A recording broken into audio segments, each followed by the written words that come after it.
we're live. And we are live. People are joining in. Got over 100 people registered for this today. Love it. Super excited. Good crowd of realtors. And let's wait for some people to join. Awesome. Oh, there they are. Okay. All right.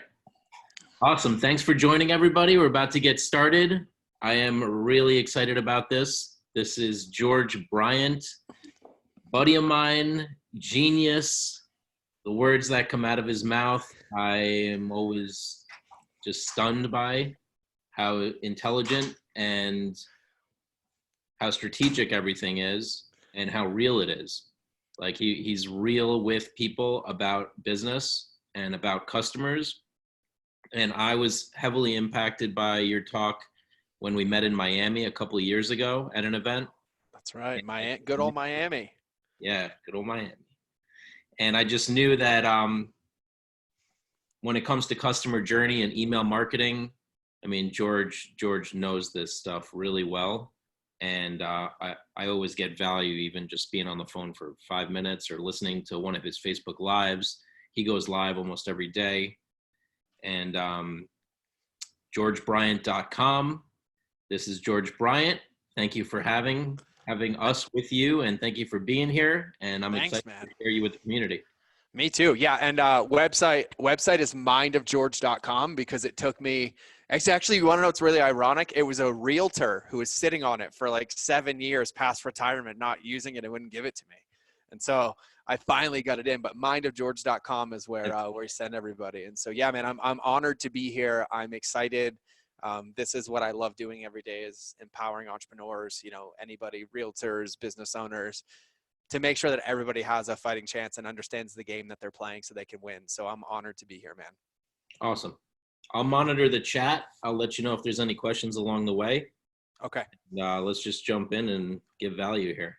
Okay, cool. So I'm going to screen share. I'm going to pop it up right now as everybody's waiting. I'm going to take this over right there. Okay, beautiful. Can you see my screen? Yes.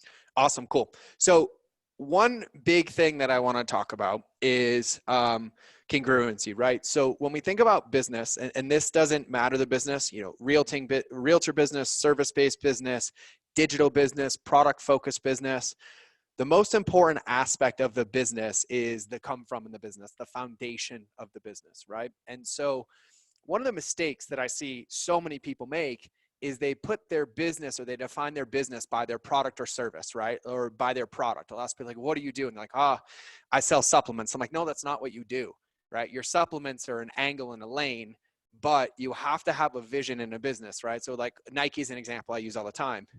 Nike didn't start to sell clothing or to sell shoes. They created a shoe to help somebody perform better.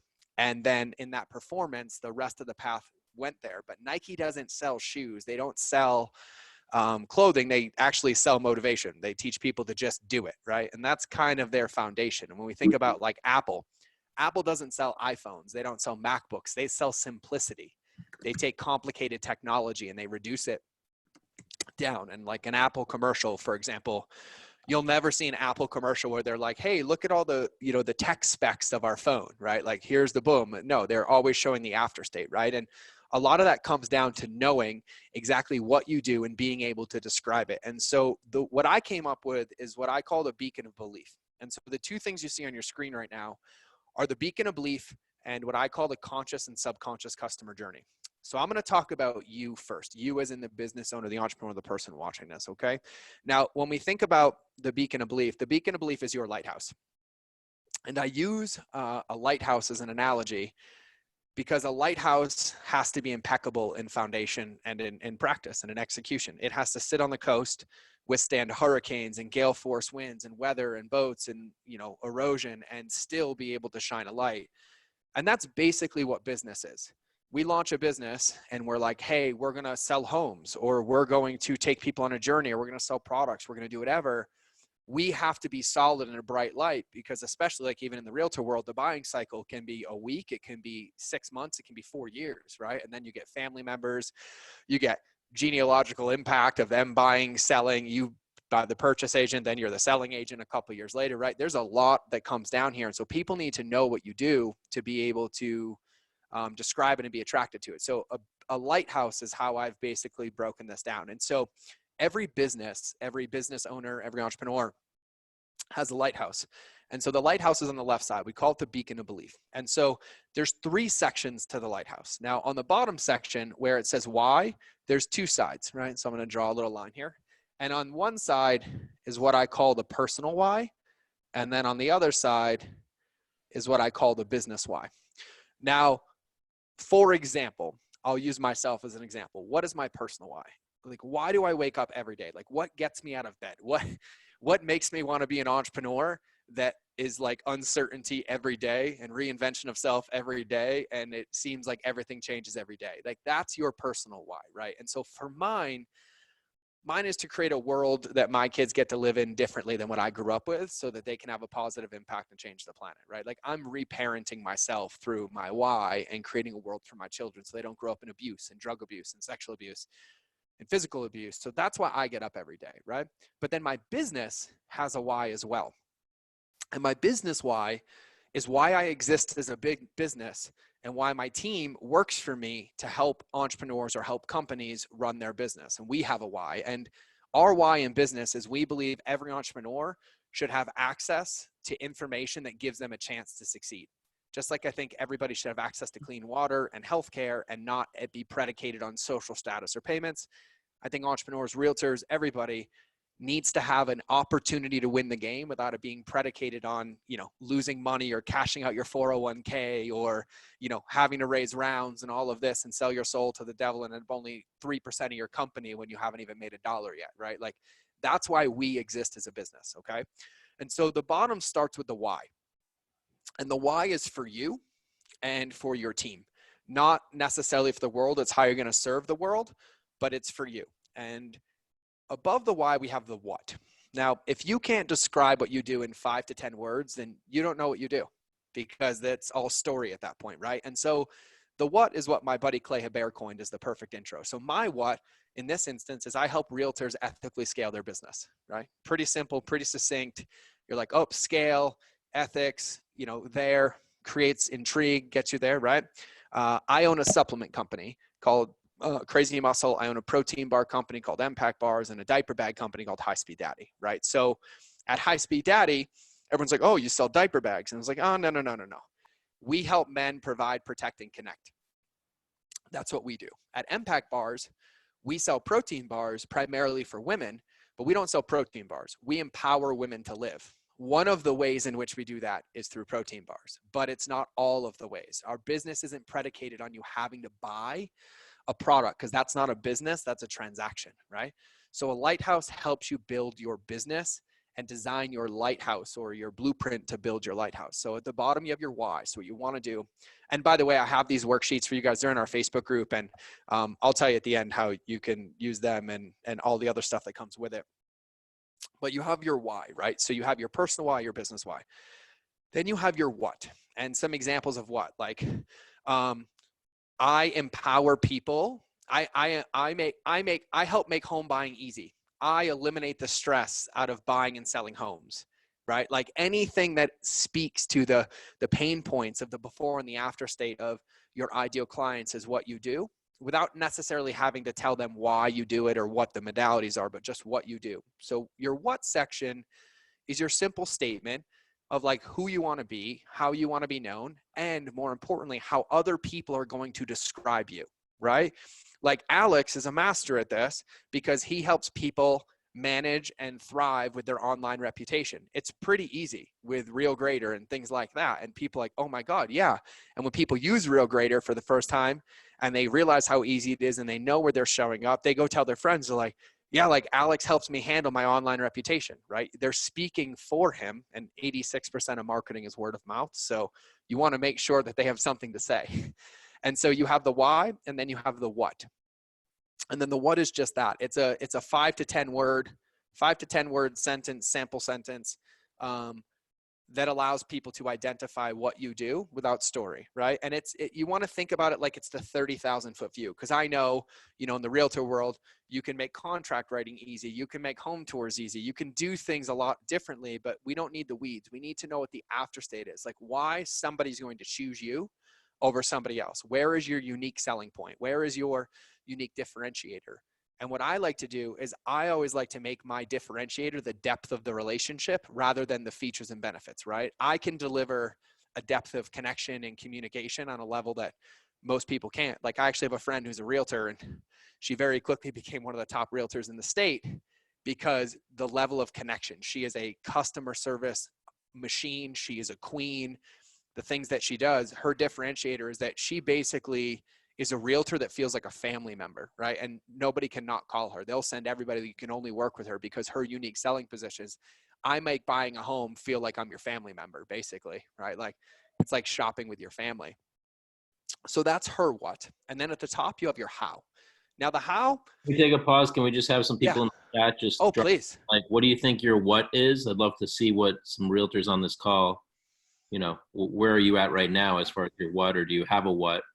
Yeah, I'd love it. I'd love to see that. Yeah. And the thing here is that really a what has to be like an active statement, right? Like, I help, I create, I empower, I inspire, we lead, we guide, we teach, it has to be like an active sentence.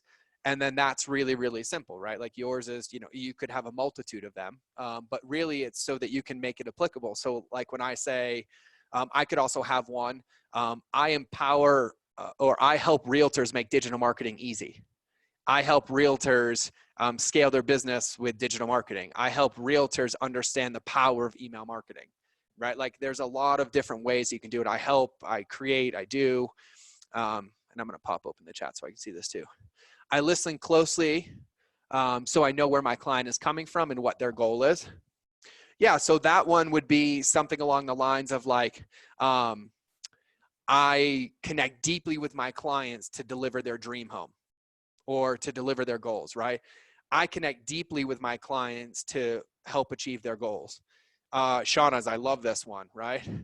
I provide safety, security, and certainty in the home buying process. I act as my client's guide. I do the heavy lifting. I minimize their risk, right? So I lead my clients through the home buying process while eliminating any stress and distractions, right? Anything along those lines. These are amazing, by the way. I love these. Keep them coming. And so you want to make sure, so when you speak it, and, let's say you're standing in a conversation in a room, right? Let's say you're just standing there, you're with a client that you have right now, and like four of her friends walk up, or four of his friends walk up, and like, oh, nice to meet you. And then they're going to look you dead in the eye, and then they're going to be like, what do you do? And your answer is, oh, I empower, I connect with people to help them thrive through the home buying process. I guide you through the process and eliminate the heavy lifting to make it easy. And they're like, oh my God, well, I'm actually on the market for a home, right? And they're like, then you have testimonials. Yeah, I haven't had to do anything. Like, all my showings are done for me. There's water in the car. They actually bring me my favorite coffee every single time I get in the car with them. It's mind blowing. It's like I have my own personal concierge, right? And so that's what you're doing. I provide a positive and satisfied experience in purchasing a home, right? So then just make it active. So that's I provide, right? And so I'm like, I provide a positive and satisfied experience in purchasing a home. I make home buying positive and full of fun, right? Like some active way of saying it, but delivering the same thing, right? Like, I'm the first realtor to make home buying an adventure that you want to do more than you have the money to buy, right? Like, you can play with it over and over, add your humor, add your personality, add your credibility to it, right? And it's really, really important. And so then, and these are amazing whats, by the way, I absolutely love them. So then you have your why, and then you have your what. And then the how is where you pick your lanes of your modalities, right? So like for me, my how is I empower realtors to ethically scale their business. Well, how? By teaching you that relationships beat algorithms. Now, I do it very succinctly because I love having an open conversation, and you might be like, well, what does that mean? I'm like, well, Yeah, I was going to say, like, that's the key, is that these statements that realtors can come up with, or that we come up with, when you're in a room of people, or if you just like text somebody what you do and you say something as deep as that, the conversation really opens up versus like, you know, I mean, I'll just say the average realtor says, oh, I help people find their dream home. Yeah, okay, conversation's over. I got it. Yep, exactly. Like, but wait, you provide security? Well, tell me how you provide security, you know? Yep. Yeah, exactly. And it's such a valid point, right? Because, we understand that this is about impressions. This is about the first touch point. This is about the differentiation. And for all of you listening to this, what's important is that the first touch point with you sets the paradigm of the entire relationship, right? And so if that first touch point is just like everybody else, or they feel the same, there's nothing in there for you. But if that first touch point is about them, and about what you can deliver them, right? I love this one, right? Like everyone's like, I actually know a lot of realtors. I'm going, oh, I help people find, or I'll find your dream home for you. I'm like, that's about your ego. That's not about me. I don't even like the word dream home. Every home I have is my dream home, right? And it's like, that doesn't land for me. Like, I don't want a part of that versus like, I help you find exactly what you're looking for with ease. And I'm like, oh, I like that. Well, how do you do that? And you're like, oh, well, I eliminate all the heavy lifting and I do the work for you based on some questions that I ask you. I'm like, I'm in. I was like, does it cost me the same? And you're like, yeah, same commission. I'm like, yeah, let's do it. How can I support you? Right? Like you get to be with it and understand that when you get to people and when you hear from people and they meet you for the first time, it leaves that impression. And you want to make sure that it's succinct and easy to deliver and easy to do. And so now you have your why and then you have your what. Now the how. Now the how can be an overview, right? You can come up with your own process, right? So take your last name, and I'm going to use some of your last names right now. Well, how do you do that? I'm like, oh, well, I do it through the Landon method. Well, what's the Landon method? Oh, it's amazing. Let me tell you about it. The Landon method is when I do this with contracts, I do this with home showings, and I do this with follow-up. Or it's the Krebs method, or the Los Calza method, or in my world, I just made it relationship speed algorithms, right? But what you're looking for is these are all the modalities. The how is all the modalities in which you help somebody achieve the goal that they're looking to achieve. Okay. And so you have your why, you have your what, and then you have your how. Now your hows, I want all of you to remember this, especially like as realtors, what you want to think about.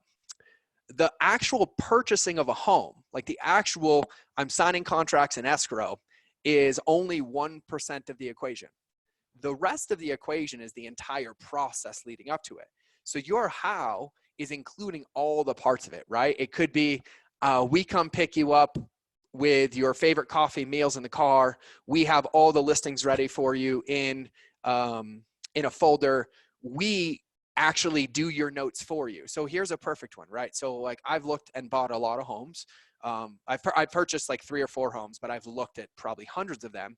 And one of my biggest pain points was every time I went to a home, trying to remember all the little pieces of that home, right? Like by the end of the day, 3, 4 homes in, I'm like, I don't even remember what it is. And I was like, God, if I just had a realtor that was with me that literally kept a picture of the home on a piece of paper, and then as I was talking through the home, wrote down what I liked or what I didn't like, what I remembered or what I didn't remember, and then at the end of the day gave me those documents as a brief and went over it with me, that would have eliminated so much, and I mean so much, of my anxiety, because I would have known that I didn't have to remember everything. Like they did it for me, and I was able to be in flow and be in the home buying process, right? So the modalities, the how, is where you put in every single thing that you need or that is a part of your process, right? And so we do this, we do this, we do this. We send a notary to your house. We bring escrow documents to your house. We make it a beautiful experience. We, follow up with you for 90 days after. We put things in your home. We help you furnish your home. Whatever your differentiators in are what goes in your how. And then at the completion of this, you have your fully built, congruent, who you are as a business, how you stand in the world, how you help people, how you empower people, and how you make your life and business easy for you and for them. You know this. Your team knows this. When your customers buy a home and love the experience, they go tell their friends all of these things, which is where word of mouth marketing comes in. And 86% of marketing is word of mouth. 86%. And the average person in a 60-second conversation gives 8 to 10 brand recommendations or non-recommendations without even realizing it. And so your ability to do this is really what's setting you up to win in the game of relationships. And to be quite frank, realty, like realtors, it's relationships based all the Huge. time. It's just relationships. And so as we continue to go down this path, you understand that what you're really doing is you're setting yourself up to win on a multitude of levels. Okay. And so you have your why, you have your what, and then you have your how. And then through this process, you write your lighthouse out and you own it. Test it with some friends, run it by some people, and then you own it and then you use it everywhere. You make it congruent. You make sure when you go somewhere and you have a conversation, you make it about the customer, not about you. So I'm going to give you an example as to why this is so powerful, and then I'm going to answer some of your questions. So if you have any questions about this right now, just go ahead and leave them in the chat or the Q&A section, and I'll answer them when we complete the lighthouse before we move to the customer journey. And so now let's say you live in Southern California where I live, and you happen to be somewhere, or maybe you're at a conference and it's a home buying conference. There's a lot of people there for whatever reason. And somebody's like, well, what do you do? And, these are how I love conversations. And what happens most of the time is verbal diarrhea of the mouth, right? Well, I do boom, boom, boom, boom, boom, boom, boom, boom, boom, boom, boom, boom, boom, boom, boom, boom, and it's all about you and the conversation's over, right? So I'm going to role play this example with you. So let's say I'm sitting in the back of a realtor conference and I'm there with Alex and all of you are in the room. And then, I walk in before I do any conversation or anything. You don't know who I am. There's no context. You're like, oh, what do you do? And I know I'm in a room full of realtors, right? It's like, oh, I help realtors ethically scale their business. And you're like, oh my God, that sounds amazing. Can you tell me what you like? And I'm like, well, of course. Can you tell me what that means? I'm like, well, yeah. But before I tell you what that means, can you tell me about you? Like, what do you do? And you're like, oh, well, I'm a realtor. I'm like, oh, that's amazing. Can you tell me about your business? Like, where do you get leads? Like, what's the favorite part of your job? What's your differentiator? You're like, oh, I love it. I make sure that I deliver this black glove service to my customers, and I do boom, boom, boom. I'm like, that's amazing. I was like, what do you struggle with? And you're like, honestly, I struggle with the time. It takes so much time because everything are these personal relationships, and there's one-on-one, and there's no tracking system. I was like, oh, it's so perfect. So remember when I said, like, I help realtors like you ethically scale their company? Like, yeah. I'm like, well, I made this phrase called relationship speed algorithms, but I teach you how to be in relationships at scale so that you can automate a lot of that. And what it sounds like would reduce like 8 hours of your workload a week. Is that something you're interested in? You're like, yeah. But now all of a sudden it's about us and it's about them, right? And so if you walk up to a prospect and somebody meets you and introduces themselves and, then what do you do? I'm like, oh, well, I help people find their dream home while making it enjoyable and creating lasting memories. And they're like, well, what does that mean? I'm like, oh, I don't know. Are you in the market for a house? And you're like, yeah. I'm like, okay. So when you think about buying a house, what excites you? And they're like, oh, I love going to open houses because I can see like interior design stuff. And I'm like, oh, that's amazing. I was like, what stresses you out? And they're like, oh, to be honest, I can't remember anything. I feel like I just look at house after house and there's all these different things. I'm like, well, what would make it easier for you? And they're like, boom, like, okay. So remember when I said I have the Bryant method when it comes to home buying? I love design as well. And actually, when we go look at your home, I bring my interior designer with us so you guys can talk design and you can see the layout of the room. And we actually bring software, so we take a picture of it. And when you're in there, you can see what your furniture looks like or what it would look like, and we can design it with you. And you don't have to use our designer. We're just doing this to support you so you can envision yourself in that home. And remember when you said you get really overwhelmed because you can't remember them all? Well, I don't need you to remember anything, because right here, this is my assistant. And my assistant comes and we have a note for every home that we go to. We listen to everything that you say. We write down what you liked, what you didn't like, what your questions were. And at the end of the day, we'll give you a brief. Would it be helpful for you if we did that? And they're going to be like, yeah, right. And now all of a sudden, I'm the only realtor. I'm the only one that they can talk to. I'm the only one that they'll use because I'm the only one that actually solves their problem. So that's a real life kind of prac app as to how this works in conversation. So let me jump into your questions. Came in late. Can you very briefly describe the why again? Yes. And Alex kind of nailed it, right? The why, you split it up into two categories, your personal why and your business why. Your personal why is what gets you out of bed in the morning, because my bed's really comfortable when it's cold out and I get up at 4 a.m. to do cold therapy and I don't like it. And so it's what drives me to succeed and drives me to push even when resistance is there. And then your business why is why you exist as a business, agnostic of a credit card purchase, like what your role is as a business. Because here's the secret. If your business is predicated on a credit card purchase, you don't have a business. You're just running a very high transactional service. Your business can't be predicated on somebody having to pay you or else there isn't, right? Like Nike motivates people every day. Lululemon motivates people every day. Apple motivates people every day, and people don't even own most of the Apple products, right? And so it has to be agnostic of credit card purchase. So that's what your why is, okay? Daniel Sanfilippo, line I use is your happiness is my success. Then I expand on how it will take care of them and guide them from point A to point Z. I love that. And here's the thing. I'm giving you some general guidance of like your what is, right? You'll know, right? So what I'm giving you is the science. I'm giving you the science of the relationship, the science of congruency. And then the art is your personality expressed through that science on how to be in a relationship with your customers again, right? Or with your potential customers. And so, your what might be, you know, your what is, I make your happiness my mission and won't stop until it happens. And they're like, done. Cool, right? That might be your way of saying it, right? And Alex will tell us, I change my mind all the time. Like I play with this stuff all the time. Like I just want to genuinely help people. And so this is how I do it. And then Anahita, my website is mindofgeorge.com. It's really easy. Mind, M-I-N-D of George.com. And don't worry, when you stay to the end of this, I'll tell you how I can support you and go through it. So Alex, are there any thoughts from you on like the lighthouse, the beacon of belief, anything like that from you? I mean, just one thought that came up. I mean, it was that genius idea you had about note taking. And like when I think about that, and then I think about how we produce social media, and everybody who produces a ton of social media knows that the best way is through my mouth, not on paper. So it's like, what if we just had a dictation tool at the end of each homeowner viewing or of each scheduled appointment?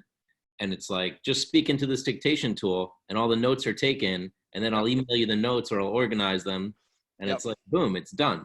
Yep. You know? I mean, that just came to me on the spot, but I remembered when I was buying, my wife's, a former realtor, used to do real estate investing, brokerage, flip properties, right? So I'm eerily familiar. And she's like, I'm not letting you look at more than 3 homes in a day because you won't remember and it's going to stress you out. And I was like, no, I'm fine. And then she let me see like 5 one day. And I was like, oh. And it was like a real pain point I had because like I was getting properties mixed up. I'm like, no, I love that one. She's like, babe, it wasn't that house. And I'm like, what do you mean it wasn't that house? I remember. She's like, no, look at the picture. And I'm like, oh, okay, sorry, right? And so all of those things, those are really the differentiating USPs, like the unique selling positions, right? Well, what you're really doing is you're pre-solving objections before they happen, right? Like you're almost like telepathic, right? You're like, I know this is going to happen, so I'm going to pre-solve it.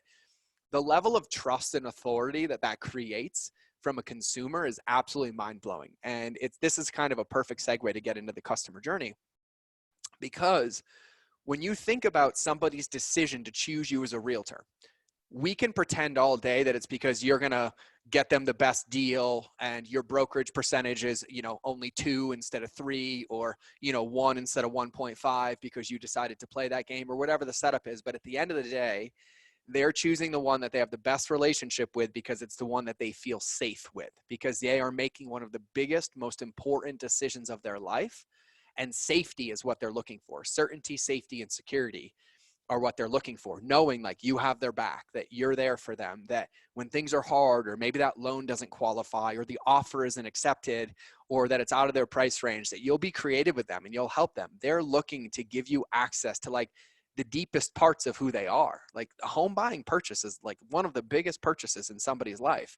And our job, or your job as a realtor, is to create a container and an environment that not only supports them in buying a home, but helps them feel safe and makes the process enjoyable. So then when they sell their home, they call you. And then when their friends need a home, they tell them about you. And that when they get into that home, that they love that home and have a good memory of that home, because you're the person responsible for setting the context of that home for them based on their experience before they live there. You could be the difference between them living there for a year and selling it, or living there in their forever home based on the experience of getting there. And it's perfectly summed up as safety. And that's really what it is, which is actually a perfect segue into the customer journey. And so On the right side here, oh, my iPad locked to me. Sorry, George talked too long without touching my screen. Just before you go there, I mean, I just want to walk myself through it because I have been through your lighthouse. Yeah.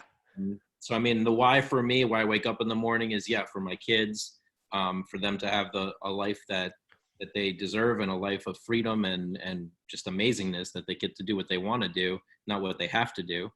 And then on the business side, it's to have this well-oiled machine. I consider it the Maserati or the Ferrari, where it's like there is no holes in the customer journey. I think that's why I'm so connected to you. Is Yep. like I know that communication and customer journey is what it's all about in a business. And when there's holes in it, that's where the lack of integrity is and needs to be restored and cleaned up. And I know that that's the game that I'm playing. So it's like I want this thing to just fly like a Ferrari or Maserati. The what is we help realtors reduce their stress, expand their digital footprint so they focus on the business of real estate. And the how is digital business cards, managing their online presence, and then growing their social media. Yeah. Yeah. And the only part I would add to your how is all the parts where you teach and educate people as well, right? So all of your content that you share congruently fits into that and is what is leading people to your lighthouse to where they might not be doing a digital business card yet, or they might not be using RealGrader, but they're learning from you and improving their systems agnostic of credit card purchase, so that when they're ready, they become the ideal client. But at the same time, you're still capitalizing on all that attention, because even if they don't sign up for the service, they go tell their friends, oh yeah, Alex or RealGrader, they helped me do this. They helped me clean up this process. They helped me find holes in my experience. They helped simplify the real estate game, right? And so the only thing in the how is a mixture of all the free modalities, all the opt-in modalities, and when they give you their email, and then all the paid modalities, which this is what I teach all the time, and I'll help any of you with this. And so one caveat to that to understand, the reason your lighthouse is so important as well is because when you know what you do, now you know where all your marketing material comes in, right? Because all your social media posts need to lead back to that lighthouse, right? So you look at it, and that's a funnel, right? Out of your light, and it just gets wide, but it guides people back. And so the furthest away is your free content, your live videos, your Instagram stories, right? And then as people start to develop more evidential touch points, they trust you, they feel safe, they move closer. Then when they move closer, like, God, I really trust this guy. Maybe I'm willing to give them my email address, and that's when they opt in, right? The only difference between your free content and your opt-in is that your content are ideas. Your lead magnet is ideas with structure and accountability. That's it, right? You can be teaching people all of this noise, and then you can be like, and I'm going to give you my 3-step Montalenti process to make real estate easy and outsource those minimum wage activities in 5 days. All of a sudden, it's the same content, but you put it into structure, and now you're moving me closer to the lighthouse. And then they get there like, oh my God, I love this. And you're like, well, now that your reputation's done, your profiles are set up, if you want, we'll just manage it for you. Now they give you the credit card, right? But the entire journey is all designed to get them to your lighthouse. And that's a customer journey. And what's important to remember is that in the e-commerce world, it takes somewhere between 25 and 100 touch points for a customer to even feel safe enough to commit to buying a $50 product when they know they want it, right? And so customer journeys are not linear. They're not like, oh, I'm looking for a home. I pick you as my realtor. We look at one property, we buy that property. No, it's all over the place, right? And so the reason your lighthouse is so important is knowing that the journey of your customer, and I'm going to stop screen sharing for this one, the journey of your customer, where you think it goes like this, is really going like this and then getting to the end game, right? The reason the lighthouse is so important is because when you have the same congruent messaging and have the same after state, it doesn't matter how they get to shore, because they know that they're still coming this way. And when the time is ready, you're there to support them and you're there to hold them, whether it's to do their process, whether it's to help simplify their home buying process, their showings, their things like that, right? Because somebody come to you like, I want to buy a home, and you're like, oh, I'd love to support you, right? What do you do? And they're like in, right? And then 8 weeks of crickets, right?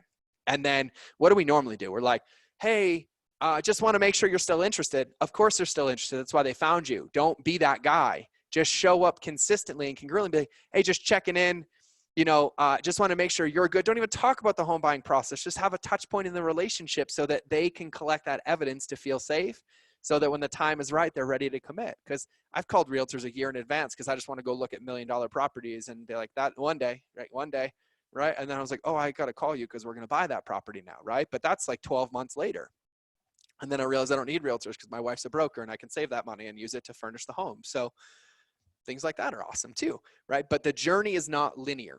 The journey is a matter of systems and nodes. And so your lighthouse makes sure that when you're shining it, when Alex goes live on Instagram and then does this on Zoom, he has the same messaging. So even if you see this and then you see 4 competitors, then you see this and then you see another post, all of it's leading people back to the same place because it's the congruent messaging all the way through.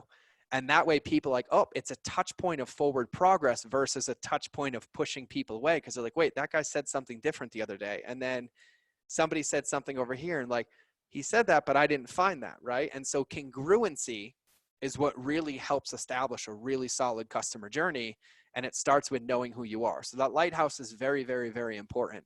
And then I saw Gregory, I simplify the buying and selling process for one of the biggest financial transitions of your life. I love that, right? Like, I love that. Like, there's so many different ways to say that, but I love it. Like, the nuts and bolts of that thing are amazing. And so you'll play with the words, right? Like, I empower you to make the biggest financial transition of your life easy and enjoyable.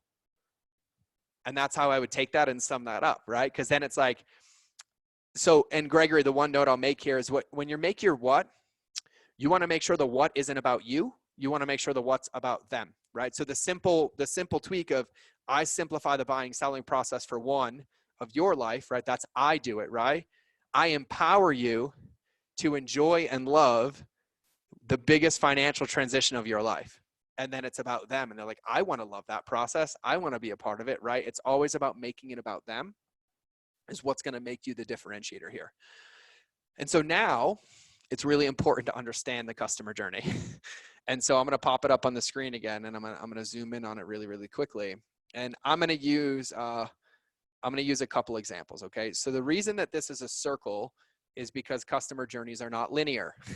They are a lap around over and over and over and over again. Okay. So what I'm going to mark on here is I'm going to mark the phases, but these don't always happen in order. Okay. So identify is phase 1, discover is phase 2, court is phase 3, enroll is phase 4, and nurture is phase 5.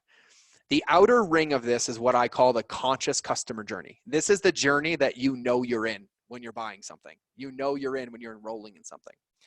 And then underneath it is what I call the subconscious customer journey. And that is permission, safety, and accountability. So I'm going to use car buying because it's a fast example, okay?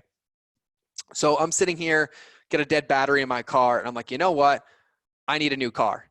I'm in the identify phase. I have self-identified that I need a new car, or I've self-identified I need a new house or a new apartment. I want to move, right?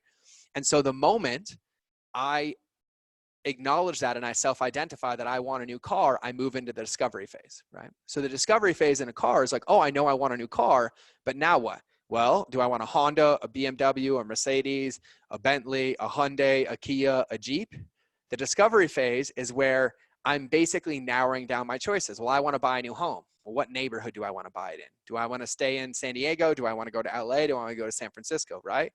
And so the discovery phase is where people are basically figuring out what their paths are. And most people narrow things down to 2 to 3 paths, right? I want to lose weight. Well, do you want to eat less, work out more, or supplement? And they'll normally only want one of them, right? And so they'll start to narrow down the choices. And so for the car, it's like, okay, I either want a Honda, a Toyota, or a Jeep.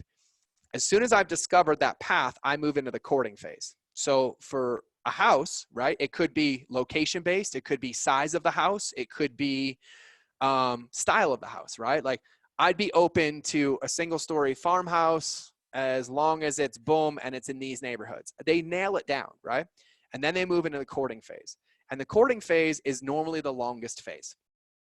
This is where I've taken those 3 options, right? Kia, Toyota, and Jeep, and I'm doing my due diligence. I'm doing research, neighborhood research. I'm talking realtor now, but on the car, I'm doing car research, gas mileage, reviews, warranties, service, right? In the car world, I might be like, hey, it's these 3 neighborhoods. I know it's like one of these 3 neighborhoods. What am I looking at? Schools, yards, roads, locations, drive, commuting, traffic, noise, all the pieces I'm looking at, right? And what's really happening, and I'm going to cover this in a minute, is I'm collecting as much evidence as possible so that I feel safe with whatever decision I make. Okay, so in that courting phase is where a whole lot of realting happens. It's showing properties, looking, checking neighborhoods, demographics, schools, all those different pieces. The moment I've collected enough evidence and I'm like, this is what it is, I pick a path, right? I'm like, that house, I move into the enrollment phase. And in the realtor world, the enrollment phase is now in process of getting into escrow, signing documents, and doing all of that, right? So that enrollment phase for realtors is the actual buying process, the transactions, the paperwork, the signing them twice, and my hand going numb for all the signatures, thing that I still don't know why we're not digital yet, but that's my complaint. And then the enrollment phase, the moment the enrollment phase happens and is in, and in your world, the moment they own the house, they get into the nurture phase. Now, this is where most realtors lose the game. This is where most realtors lose the game. They close on the house, they get the keys, and then it's crickets, and you never hear from them again. Unless like, hey, do you know anybody who wants to buy a house? That is the most important time to be in a deep relationship with your customers, because you spend 30 days helping them or checking in with them as they move in, or showing up and helping them and unpacking a box for 10 minutes and getting them settled and introducing them to people and doing those things.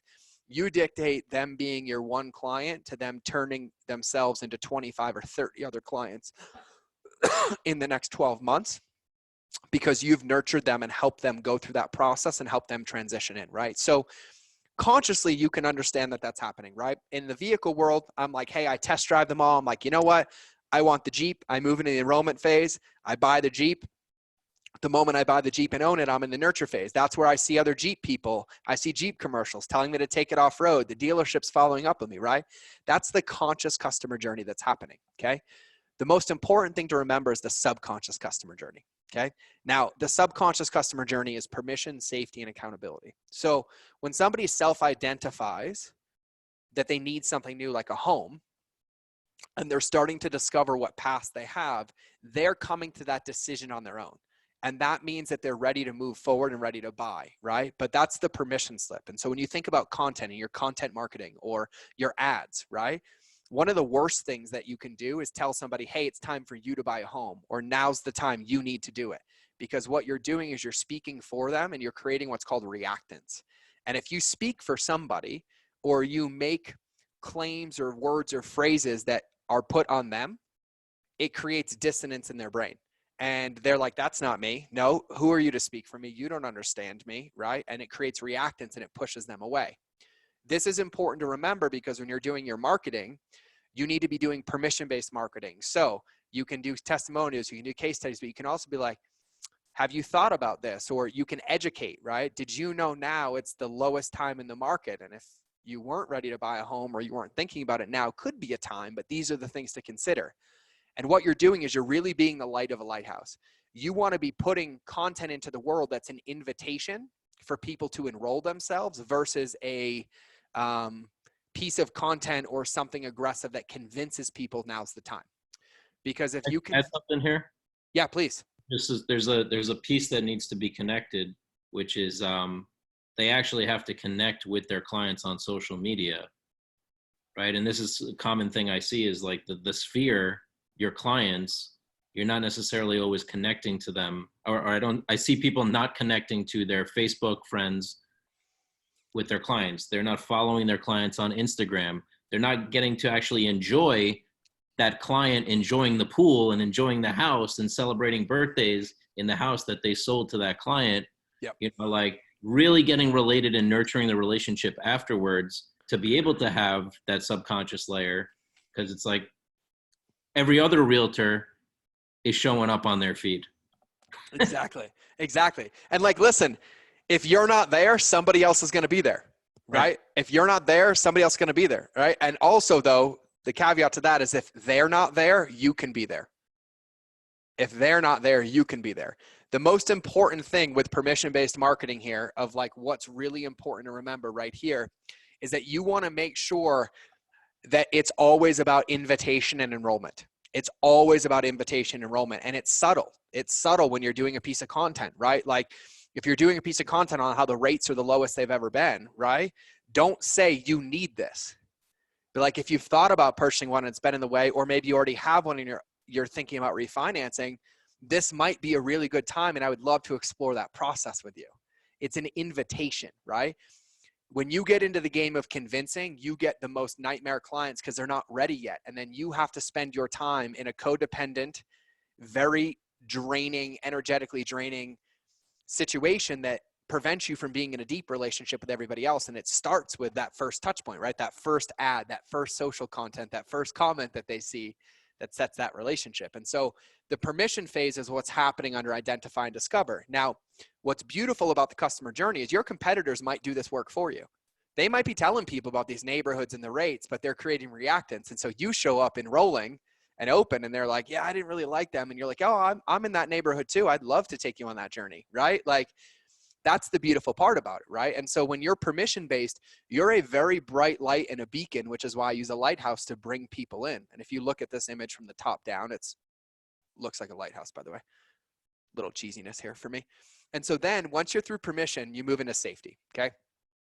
And so everything in the courting phase is just safety. People are going to be looking for every ounce of safety and certainty as possible. This is the biggest financial decision of somebody's life, right? How's it going to feel? How's it going to affect their family? What's it mean about them? You're also going to be supporting people through growth, personal growth, like their first home purchase. Never thought I'd be able to do it. Or I just recovered for a bankruptcy. They're going to have fears, insecurities. I'm the first person in my house to own a home. It's the first time I can provide for my family with a backyard, right? You're holding some big space as a realtor, right? And so you have to understand that the best place for you is when you're in these showings, when you're on these processes, that you go above and beyond with impeccability to make them feel safe. You don't pressure, you don't push, you hold and you support. And you're going to be supporting people in modalities that you never thought possible. Like if I was a realtor and someone's like, I can't look at a house because my kids, like my wife would be watching your kids and we'd go look at houses, right? Like I would solve every problem that I could solve to give you the easiest opportunity to feel safe and secure so that this decision was right for you. And that's what's happening. And really what it is that you're allowing somebody to collect all the evidence to pre-eliminate their buyer's remorse and to pre-eliminate their guilt and their shame and their fault and their blame. Because you need to make sure, and they need to make sure that the moment they get the key to that house and they open it, that it's not a regret. And that's what they're collecting evidence for. And it's so important that you're impeccable with this and support people with this, okay? Enrollment, of course, enrollment, we talk about that's where you buy the home, and then nurtures once they're in the home. You follow them on social. You stay in their life. You send them birthday cards. You send them Christmas cards. But do me a favor, don't send them with pictures of your listings, please. I can't stand it, and I get them all the time. And I literally go online and give do not do this marketing lessons with these people's flyers, right? Like it's not good if you really have any idea of my reach, right? Make it about them. Remember things in the buying process. You have a CRM, right? A client management system or retention management system. Just make notes that like, oh, every time you show them a property, they have a white chocolate decaf mocha from Starbucks. And know that next time they're probably going to bring their own, but you should bring one anyways, knowing it's going to get wasted, because that will move you forward 1,000 touch points and cost you $3.68 that nobody else could do. Okay. Remember what car they drive. Remember what their favorite color was. When you heard them talk about their kids, remember their names. When they talk about their dog, remember what the dog is. And can you imagine sending a housewarming gift for the dog? Like, hey, I remember you talking about how important Fluffy was, and I know he only likes peanut butter, so here's a Kong and a jar of Jiffy. You're welcome. Like, business changed forever, right? Those are the things that you want to be doing. And so underneath enroll and nurture is the accountability phase. And the accountability phase is really, really important, because accountability is where you're helping them achieve and stay on the path that you designed for them, right? Whether it's buying a home or buying a car, right? But in your case, it's using the home and it's getting it set up like they wanted, right? And if they told you like the most important thing for them was to have their backyard landscaped, and you check in with them 30 days later and it's not there, I'd show up at the front door with a flower and be like, let's go plant this together right now. Nice. Right? Like these are the things that you want to be doing, because these are the differentiators that make your USP. And so the conscious part, they'll know they're in. The subconscious part, they won't know they're in, because what they expect too is that now you're the realtor, right? So when I'm 31 days in or 60 days in and I have a question and it's not yours, I'm probably going to call you anyways, right? A lending question, a finance question, depending on how you set up your brokerage, all those different things. But you want to make sure that you're there and they know that you're there. You want to make sure that you're omnipresent. It's a safe space. Be like, hey, listen, I remember this too. And I've sold thousands of homes, right? You're going to have stuff come up and I can probably answer it in 30 seconds. So don't you worry. Like, here's my number, text it. I'll get back to you and help you. Could be your water heater, could be something went, because and it's easy for us, right? Somebody who's in their first home, they've never owned the home before, right? And they're like, I don't know what's going on. Just call me, right? We know everybody. We know all the service partners. They flip our properties. They clean them before we come in. They do our homeowners inspections. We have those relationships. They don't. And so you can open that door too and be like, listen, just as a part of this, I want to support you. Anything comes up, I have a team of people that can help you. If you need a plumber, I have one. I'll send them to your house. If you need an interior designer, I have one. I'll send them to your house. But I want you to keep this on your refrigerator. And I mean this. If you need anything, you text this number with exactly what it is, and I will support you. And that's holding them accountable from a very loving, connected place. And you'll have, here's the truth. You're going to have to hire 100 realtors to work under you if you do this 10 times, because you're not going to be able to handle the amount of word of mouth marketing and the amount of people that come. You're not going to be able to show that many properties. You're not going to be able to know that many people. It's a good problem to have, but it comes on the byproduct of this. And so what you want to remember is that these are the cycles that people are in: identify, discover, court, enroll, and nurture. And the subconscious is permission, safety, and accountability. Now, what's important to remember is that this doesn't happen in order, right? So you might have somebody come to you who's been with another realtor looking at properties, and they come to you right here in the courting phase, ready to go, right? And that's where you get to come in and be, the hero that saves the day, put them into your process. They felt safe. They resonated with your content. They let that realtor go. You support them, right? Somebody might go through this process 100 times before they even buy a home, right? So like in Alex's case right now, or any realtor, let's say you're a realtor, you're creating content on the top 10 mistakes first-time home buyers make and how not to make them. And you give them a lead magnet and they give you their email. They go through this whole journey just on that lead magnet. And then once they're done with the lead magnet, they've finished this nurture section and they start again. And then that again might be another lead magnet, or it might be a home buying seminar you do, or a webinar you do, or a property showing you do, and then they go through it again.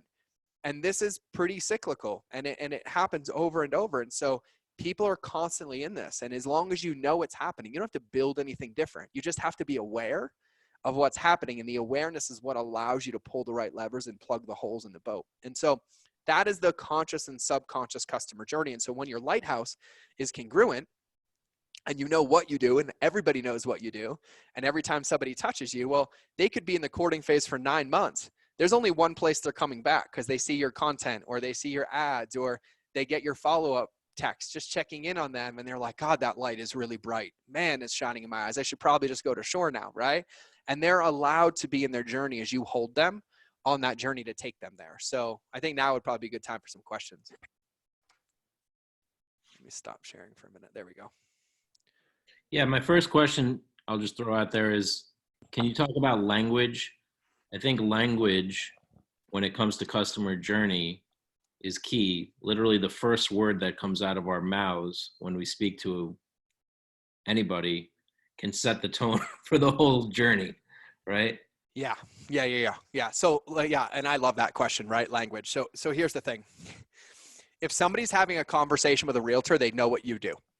Okay. Like, let's just pull the veil back. It's not a secret. You help buy and sell homes. And quite frankly, you're probably talking to them because you want to help buy or sell their home. Okay. The end. There's not one human being that you will talk to that does not know that already the moment you say what you say. So focus your language on being in a relationship, not being in a transaction. Okay. They know you're a realtor. Like, here's the thing. Alex knows what I do. I don't have to tell Alex I'm a marketer, a marketing genius, whatever, Alex is like, everything that comes out of my mouth, he knows has to do with marketing, customer journey, congruency, things like that, right? It's obvious. And so leave that for everybody else that's transactional, that don't know how to build deep relationships, that don't know how to be empathetic, don't know how to put, have compassion. And you show up there. So when you think about language, the one thing to remember, and this is a really, really easy trick, you cannot lose if every conversation is always about your customer. You cannot lose if every conversation is about your customer. The moment you catch yourself saying I, just shut up and just be silent, or change it to you. Anything about you, what you've done, how many houses you've sold, your reputation, your close rates, your funding rates, your percentages are about you. And it's not ready for that. That time comes when you're courting and you're looking and you don't even have a property yet, right? Like, that stuff comes in that courting phase when, like, you're getting ready to make an offer and you're putting options on the table. So in the beginning, make every single thing you can about them. and make it as easy as possible, right? So Greg asked a question, is it tacky to put my business card on a Christmas card? I'm the highest paid digital marketing consultant in the world, and Alex will tell you, you cannot get a hold of me unless you personally know me. I don't have a business card. I don't have a website. I only have a Facebook group. And when I want to connect with somebody, I give them my information. I give them my card. I give them my phone number, or I give them my email, right? I make it easy. I don't give them choices. And so here's the thing. If you send a Christmas card and you send a Christmas card, you do not need to put your business card on it. It's from you. They know who you are. They know how to get a hold of you. They know your business. They know your name. You sold them a house. Your number has probably 1,000 text message threads in their phone if they want to give it out. The business card is for you, not for them. And so thinking about languaging and just understanding the game, every moment you can make it about them, you win. Every moment you make it about you, you lose. Because when it's about you, it pushes them away. When it's about them, it pulls them in close, right? And so think about it, like Shoshana, who's my shining realtor example, who I love dearly and is a dear friend of mine. Like, she could literally not have a client and talk to them for 3 years and send a text message, hey, just thinking about you. And she'd probably get 5 homes in escrow a week later. They're like, Shoshana, I miss your energy. You're so amazing, right? Like, the thing is, it's like the same thing. It's like, here's the secret. Like, I have a website I'll give you and I have some stuff to offer you, right? But at the end of this, you're going to remember my name. And you're going to know that if you search my name, you'll find me. I don't need to give you my email. I don't give you my number, right? It's just like if you see an advertisement with me talking about one of my products, 99% of the time I don't click to my website. I'm like, you can Google my brand name. Like, you know how to find me, right? And so you have to differentiate yourself and realize that it's about humans. And humans are very, very intelligent. We know what we're doing. We know what we're buying. We know what we're in. We also know how to get a hold of you. It's the same reason that if you see my email in your inbox, 99% of the time you won't open it, and you'll just open your phone and go to my social because you know where to find me. You know where it is, right? So always focus on the relationship. And so when it comes to languaging, make sure that you use questions more than statements. Make sure you use yous more than I's, and make sure you listen more than you talk. Those are the 3 biggest things. And this could be a selling masterclass of it. Hamilton's like my favorite musical, on the soundtrack, there's one song. It says, talk less, listen more.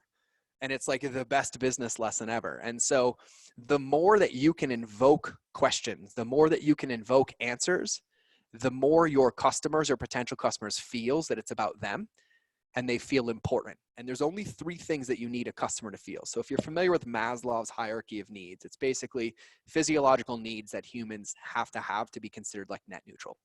I'll simplify this for you. There's only 3 things you need your customer to feel: seen, heard, and respected. That's it. If you're talking about you, they're seeing you. If you're talking, they can't feel heard. And if you're telling me what you're doing, they don't feel respected at all. And so you always ask yourself before every conversation, here's the thing, before every conversation I have, I ground myself. I'm like, this isn't about me. This isn't about me. This isn't about me.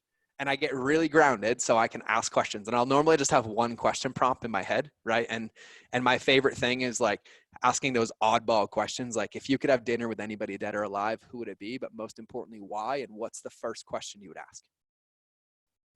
And it just gives me a couple of minutes to not talk and to not think and like to really listen, because I know I want to be like, do you know what I do? Do you know what I do? Do you know what I do? Right? It's like, because I get excited. I love what I do. Right? Just like I know like some realtors like love what they do. And like my wife is super passionate about it. Right? And it takes practice to be able to do it. Right? But if you use statements instead of I's, you ask more questions than you make statements, and then you listen more than you talk, I can guarantee you like a 10 to 15% increase in your close rate on getting clients from when you meet them, because it really truly is about them. And so if you think about it, let's say you find a customer who's coming to you and they're like, I'm interested in buying a home. I'm looking, right? I've been working with these other realtors. And you're like, yeah, that's completely fine, right? You should feel comfortable with who's helping you buy a home. And I'm not here to convince you, but I'd love to know how I can support you. And they're like, yeah, this is what I'm looking for. You're like, oh, tell me more about it. Tell me more about it. They're like, yeah. I'm like, oh, so when you say that, is this what you mean? They're like, yeah, right. If you make everything a question, they leave, they go back to those other realtors within one conversation with each of them. They're both fired. Your phone rings and you close the deal.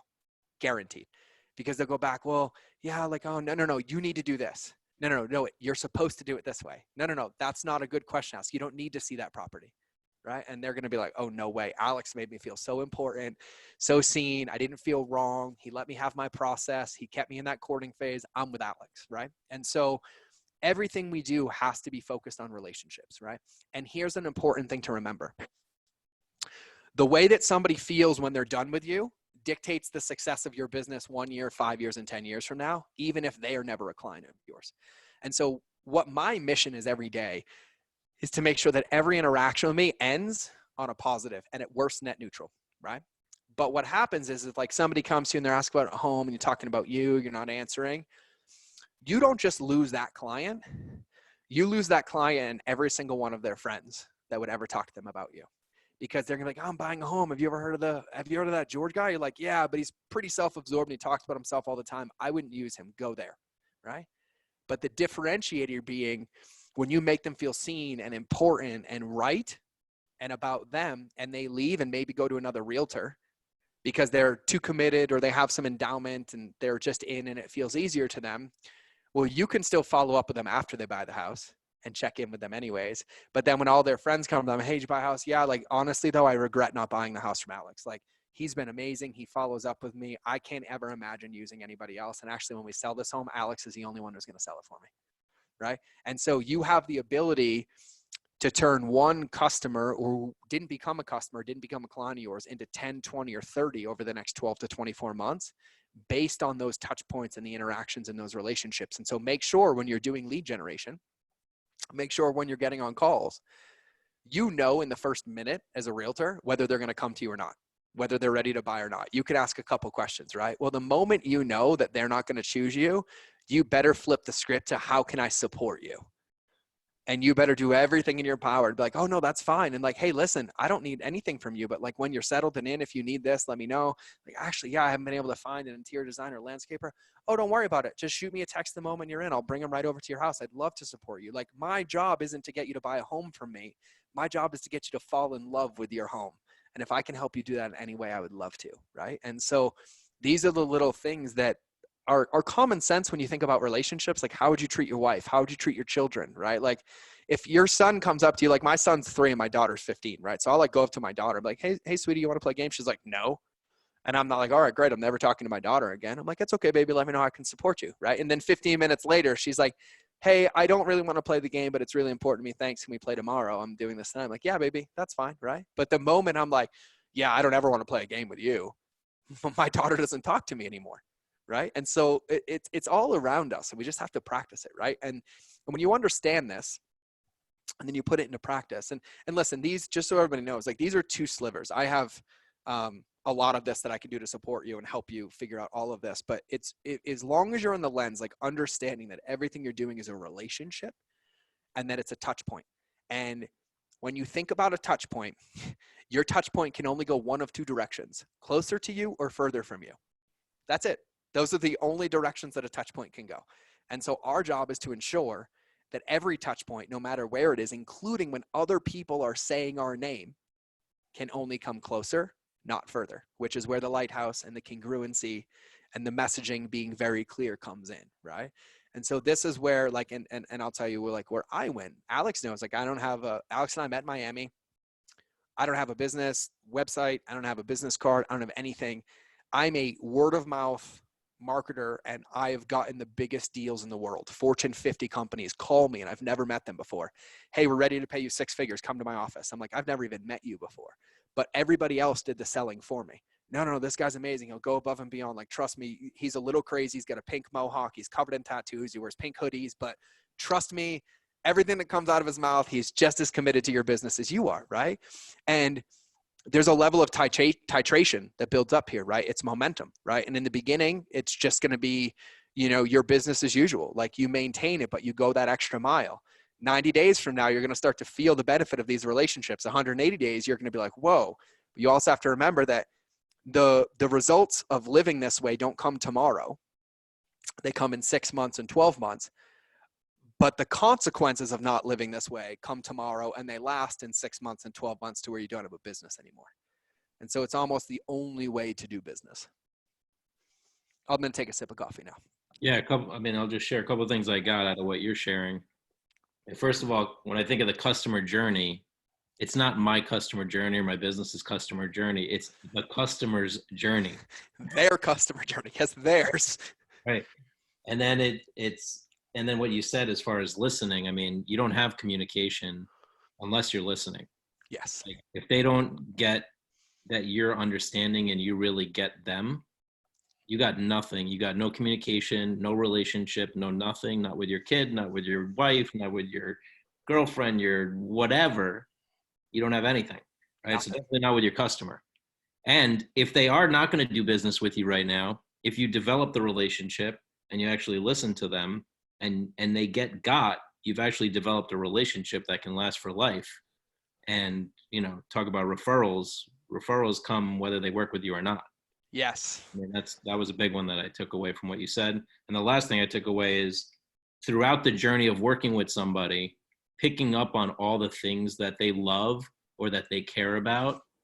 Like we talk about sending a Christmas card. Well, what about if you found out what coffee they like drinking and you send some coffee that they like drinking? Yep. Like they'll be like, how did he remember that? Yep. Like just those Yeah. little notes throughout. So And yeah. those are really the big differentiators, right? Like my mastermind, for example, right? Like, I don't enjoy writing, but it's important to me that people feel important. So when there's 50 entrepreneurs in my room, I handwrite every single letter that goes into that box. And then I was like, God, there's probably a better way to do this. I was like, oh, what if I just type these and have somebody else write them for me? That's the same thing, right? But it cut out 8 hours, but then I can still personally, and I remember every detail, right? Like I remember you, I remember where you live, I remember your business, I remember every talk that we've had. And I've just learned to keep like mental notes about these things, right? Those little things, like it's not this crazy thing. You don't have to go over the top and show up at their house with a Mercedes with a red bow on it. That's not going to land as much as it is that you remember that their kid's favorite cartoon character was PJ Masks and you drop a coloring book off at the front door, right? Like those are the things that really, really, really move the needle, right? And there's a lot more here. Like what I want everybody to understand is like, I just share with you two foundational things to understand, right? You have to take this, and this is easy. This is easy when you understand what you're doing, but this is what you apply to your digital marketing, to your ads, to your content, to your funnels, to your customer journeys, to your email sequences, to your text sequences, to your Facebook messaging sequences, right? And it's important that you understand this whole play. And if we had 8 hours, I'd teach you all of it. We don't, but I'll teach you like everything that I can. And there's another thing that I teach called the captain's assessment, right? And it's my avatar sheet. And when you think about it, most people get avatars wrong, right? They get avatars wrong because they're like, tell me about your avatar. And you're like, oh, well, she's a mom with 3 kids that drives a minivan and makes $46,000 a year. I'm like, great. So you've told me nothing about her as a person. You've told me everything about everything external in her life. None of those things. She's not going to buy a house because she drives a silver minivan. And she's not going to buy a house because she has 3 kids. She might, but it's not going to be the real reason, right? But what you got to get to is you got to understand and have the empathy to get connected to the fact that she has external beliefs, internal beliefs, and paradigm beliefs. And there's a before state where she is, and there's an after state where you want her to go, right? To buy a home, to rent a property, to do whatever. And then there's objections that get in the way. No time, no money, no energy. I'm afraid. I've bought it before. Bad experiences, right? And like I teach you how to do all of that because it's like, it's really nuts because you get on a phone with somebody, they're like, I feel like you know me. I'm like, yeah, I know. And they're like, God, I feel like we've been friends forever. I'm like, I know. That's feedback that you've done the research, right? That you just understand what's underneath it because they're really feeling safe, right? And so when you take these and a couple other pieces and you apply it, your business gets easy, right? So if Alex is, if you're managing their online profiles and you're managing, their grading on the back end, then all you're doing as realtors is marketing yourself, right? And when you're doing that and you understand the end state being buying a house, you understand that in order to do that, you have to find the right people. There's probably 2 to 3 big pain points, right? You can create content or a journey or a lead magnet to help solve those, right? And then you take each of those mistakes and that's your social content that now goes out, but it all leads to one path, which is what I call legacy content. So for realtors specifically, I help a lot of realtors do this because all my friends are realtors and I test these things on markets I don't know that well because I've never sold a house in my life. So I don't know the language. I don't know any of it, but it's basically like a 6-step process, right? That you can literally make sure that you're bulletproof. And at the end of the day, if there's leaks in your bucket, the only person who's losing is you, right? Because you can have the best content in the world, but if you don't understand those types of customer journeys and make sure that like that Instagram story that you're doing solves for that journey and gives them 1 of 4 entry points, then it's just noise. And then you're going to spend a lot of time creating. And then I watch people spend ad money. Oh, well, I'm going to boost it to more people. I'm like, they're all just dripping out the back end, right? And so it's really important that you do this foundational work. And then you put the pieces in practice together, because even though your business is in person, well, right now it's not, but in real life it's in person, most people's evidential touch points come from their experience of you online. And that's what's going to move the needle. And so it's important that you have a consistent strategy and a clear offering, and that you make it easy. And digital marketing is easy when you understand what levers you're supposed to be pulling. And it's not about having 19 platforms and 800 ads and retargeting funnels and offers. No, it's all overcomplicated. It's having one clear, consistent customer journey with the end state in mind, which being buying a house or selling a house or renting a house, or, maybe you're, doing reverse wholesale real estate, or you're just brokering deals because you want 5-10 grand a deal, whatever it is you're doing, right, is the end goal. And then as you get further and further away, your light gets wider. That's a funnel, right? That's your lighthouse, right? And so you have to make sure that this, maybe your digital product, you could sell a digital product as a realtor to then get them as a customer, but then a lead magnet has to lead here, and then the content has to lead there. And these are the things that I teach people pretty easily, because once you do it once, you have it forever and you can apply it anywhere.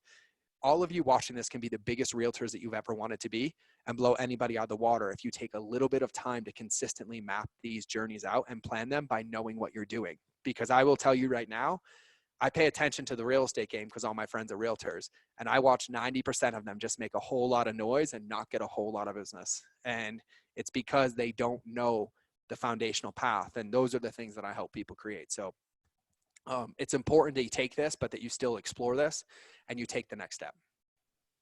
Yeah, definitely. So how can they take the next step if they're interested in taking the next step? Yeah. So personally, I love supporting people. So Alex will tell you, every one of you go add me on Facebook. And if you want, shoot me a DM, just shoot me a DM. And so I'll tell you what I put together. And I did this actually. Shoshana's going through this right now. She's like my best ever case study, because she's all promoter and the most bubbly realtor in the world. And yet the moment I'm like, you need a system, she's like, oh, get away from me. Don't touch me. Right. It's not that hard. It's not that difficult. Right. So I put together this basically like stick set model. It's 41 videos and they're not hard. They're all short and very succinct. I cover this, the lighthouse, the captain's assessment, how to have your offer, how to craft your content, how to write your emails, how to write the headlines, hooks, and copy, how to do customer research, competitor research, content research. And a lot of you probably have a lot of revenue on the table in the digital world too that hasn't even been explored yet to solve for those customer journeys. So I put all of it together for $500.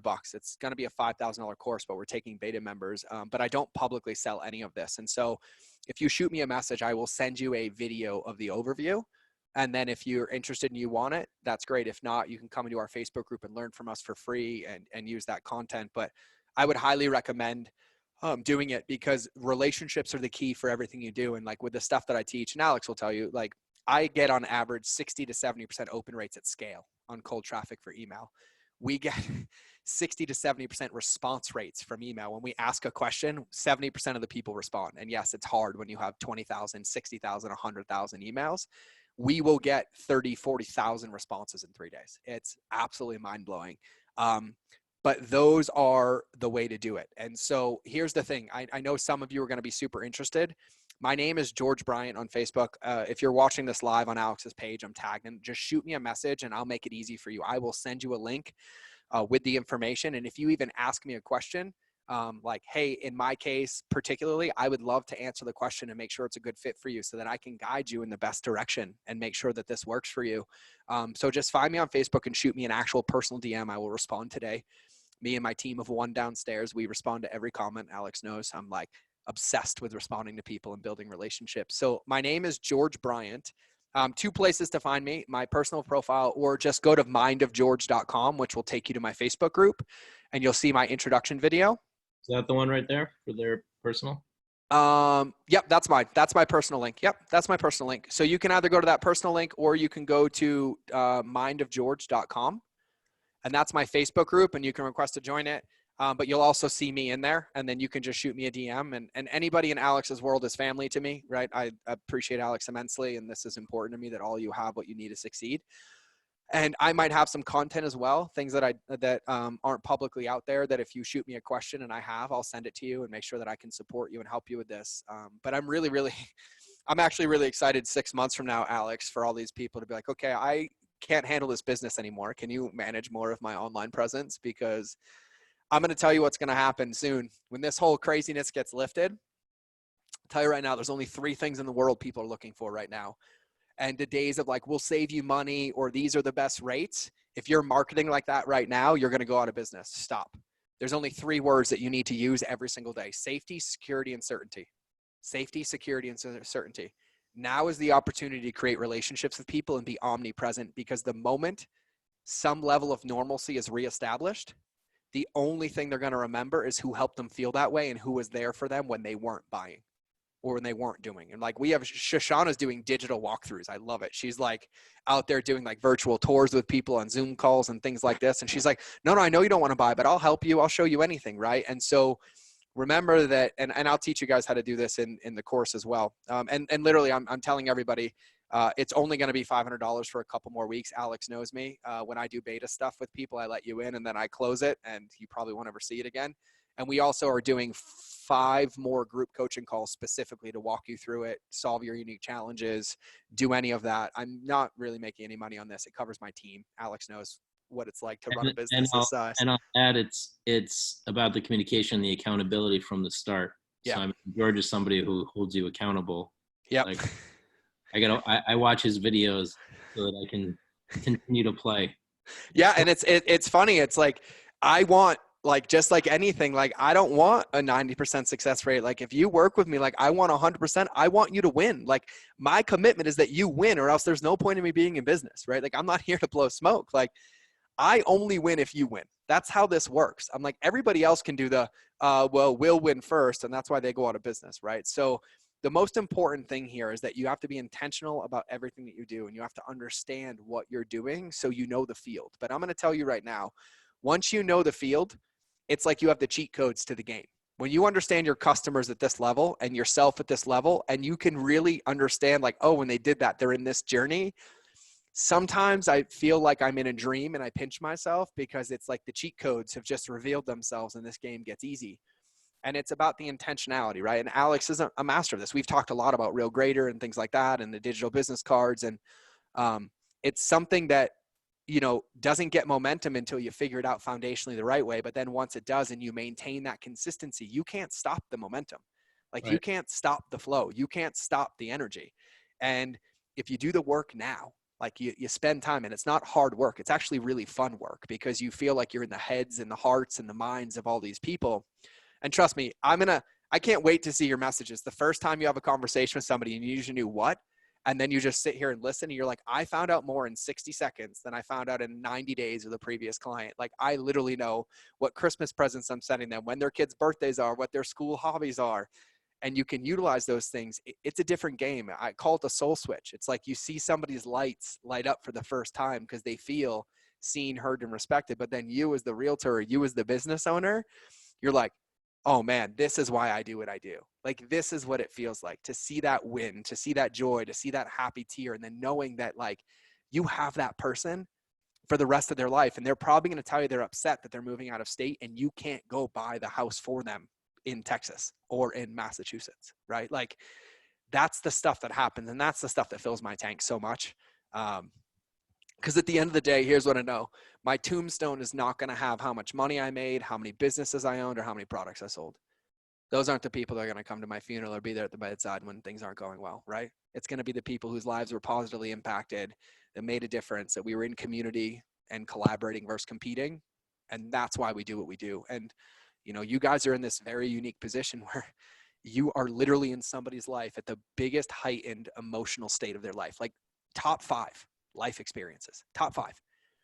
And if you understand trauma, the inverse of trauma is joy and happiness, right? They work on the same receptors, but you understand, like, somebody gets in a car accident 18 years ago, heightened emotional state, they never forget about it. Well, when you're the person who makes somebody feel special in the biggest purchase of their life, they never forget about it. And so it's your game to lose, but it's pretty winnable by just understanding a few things. And so I would love the opportunity to support any of you. Alex, I will support you any day that I can, any way that I can. with your audience. We can do these as much as you want, whatever I can do to support you guys. Even next time, if you want to get everybody on Zoom, we'll just do an AMA, just make it fun. Because I'm ready to start texting realtors I know and be like, hey, are you bringing like a note taker with you? Are you having an interior designer come with you? Right? Like, hey, if you know they really love landscaping, is your landscaper waiting at the house to introduce themselves and like help them through it? And I'm like, I have all these ideas running in my brain now. I'm pretty excited about. Right. So Yeah, yeah, no, man. even like Facebook group, like, are you creating a Facebook group for your clients, Oh my for God. all your clients, so that you can continue to provide value after the close and, just really stay connected?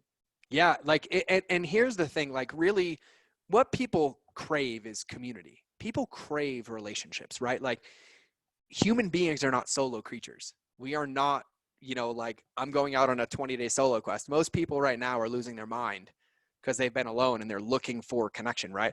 Podcast listening ship is up 43%. Social media consumption is up 21 times right Yeah. now. Like people are screaming for community More and time. connection, but it was there before. And it's Yeah. always going to be there, right? And so, yeah, oh man, and I actually cover the Facebook groups in the course and like how to use them and everything. And like, here's the most important part. You really only need to be the best realtor in the world, the Ryan Serhart, if you per se, and want to be that guy. You only need one customer journey fully mapped out. That's it. You just only need to understand one. And then you spend all your time meeting people where they are to get into this journey. The journey never changes. The wrapping paper does, right? Because right now you might be selling homes to people that have a budget of 300,000 to 700,000, right? And that might be your sweet spot because of where you are, the demographic you have, and boom, right? Here's the best part. When you're done with that, your journey never changes. You change the wrapping paper to attract the $1 million buyers, the $2 million buyers, but the journey never changes. You're foundationally building it right now so that you can go as big as you do. And if you go look at these people, and here's a mistake people make. When you're comparing yourself now, doing competitive research, content research, customer research, which I teach you all, when you're doing that, the mistake that most people make is they compare themselves in their before state to their competitor or idol's after state. And you have to remember that, like, and I'll just use Ryan as an example. Ryan wasn't born brokering $220 million of deals in a quarter. No, like when Ryan started, Ryan was selling, $250,000 homes, but foundationally building the journey so that it could expand and expand and expand. And now he brokers, the most expensive properties in New York City, right? And I actually like his vlogs. He's a smart dude with his vlogs and stuff. And so you foundationally build this, and then and I'll just use supplements for an example, right? Like I have a supplement that is attracting 18 to 20-fold males that work out, right? Well, my supplement never changes. The benefits of my supplement, how to use my supplement, how to achieve results of my supplement, right? But when I run out of 18 to 24-year-olds, all I have to do is change the wrapping paper and talk about how it helps you recover postpartumly when you start working out again. And now I just change my messaging, but it comes to the same place. And now I'm capitalizing on moms that are getting the same thing, right? And then I'm like, wow, did you know that we have hyaluronic acid in one of our supplements that actually helps with skin and skin tightness and elasticity, right? Well, now I can go after the beauty niche. My customer journey never changes. My content does, to find a new vertical to feed into the same system, right? And so this foundationally is the most important part. And I'm just going to make a bold statement. I've been doing this a lot. I've built $2 billion companies and 300 plus 7, 8, and 9-figure businesses, right? By doing just what I'm teaching you guys foundationally. And I use the same principles at Adidas and Men's Health and Onnit and Titleist as I do with everybody else. Take the time now, make it a requirement that you understand this, and you will forever have the ability to win the game. If you don't, it's going to feel like this over and over and over again. Foundational principles stand the test of time. Strategies and tactics temporarily last. And then you have to add new ones and add new ones. And so, yes, I can spit you thousands of tactics, but tactics and strategies work when they're built on a solid foundation. So take the time to understand this and to map this out and to get clear on what your differentiator is and the journey that you're going to take people on. And it's almost a guaranteed win game as long as you continue to play on the field. Nice. So soapbox over. You're my fifth interview today, so I'm like on a roll today, Alex. You have time to answer any questions? Mm-hmm. I mean, we're over I time. love answering questions. No, let's answer. I have nothing on my calendar. So I got Robin says, upon reflecting back to my sales, I feel I've always created a relationship, but after a while, I feel I dropped the ball in the nurturing phase. Any suggestions to follow back around months or years later, Yep. considering the situation? Oh my God, I just recorded a podcast on this yesterday, but it's not going to be out for like a couple months, but I have it in our Facebook group. But I developed what I call my AAA method for re-engaging any relationship with an exact 9-step process. And so I don't want to cover the whole thing right now, but basically when you think about this, the first mistake that people make when they go to like re-engage is they don't re-engage from a place of ownership. They try to re-engage from a place of denial, like pretending like it didn't happen, right? And so let's say you haven't talked to a customer in 2 years, and you reach out like nothing has changed, like it's just business as normal. You've completely destroyed that relationship. Because they're going to know that there was a reason you disappeared, then you come back business as normal, right? So you have to be very authentic and you have to be aware. So I broke this down into 3 A's. And it was awareness, adjustment, and articulation, right? So awareness is you have to do the work on yourself. Like, why did I let the relationship go, right? Why wasn't it not important to me? What happened, right? And what you're looking for is the levers, like what worked, right? Give yourself credit for what worked. You do like a SWOT analysis, right? SWOT, strengths, weaknesses, opportunities, or threats. But you look at these relationships, you're like, okay, I've dropped the ball on my nurturing. What worked? What didn't work? And what do I want to do differently, right? So you start there. That's the A of awareness. Then you move into adjustment. And in the adjustment, you're like, okay, that worked. I'm going to keep that. Like, I want to make that a part of my process, a part of my day, right? What didn't work? Okay, I don't want to do that anymore. I'm not going to do that. What else is there? What can I do differently? And you add that in, right? And then you come up with a plan. And then you get to articulation. But notice how the third step is articulation, not the first step. And articulation is communicating with your customers, right? So my favorite thing to say is take it on the chin. And it's the best way to have a very trustworthy relationship. But no story allowed. You're allowed 2 sentences. It has to be fact-based. No excuses, no justifications, ownership, right? So then it's like, hey, I got to own this.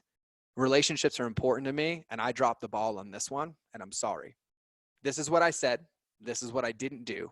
Here's my new commitment to you. And then that's it. And then the commitment is laid out, and then you reestablish the relationship. The part of articulation that you have to remember is marketing is not a one-way dictatorship, and neither are relationships. They are a two-way value-based long-term relationship. So you have to open the floor for responses and be ready to take it on the chin. And they're going to come. But if you can hold those and acknowledge and own it, you'll own that relationship again deeper than you ever had it in the first place, because it's authentic, it's connected, and it's there. The first thing to remember is the first 30 days when you're reestablishing these relationships are not to overcompensate or overdeliver. Nope.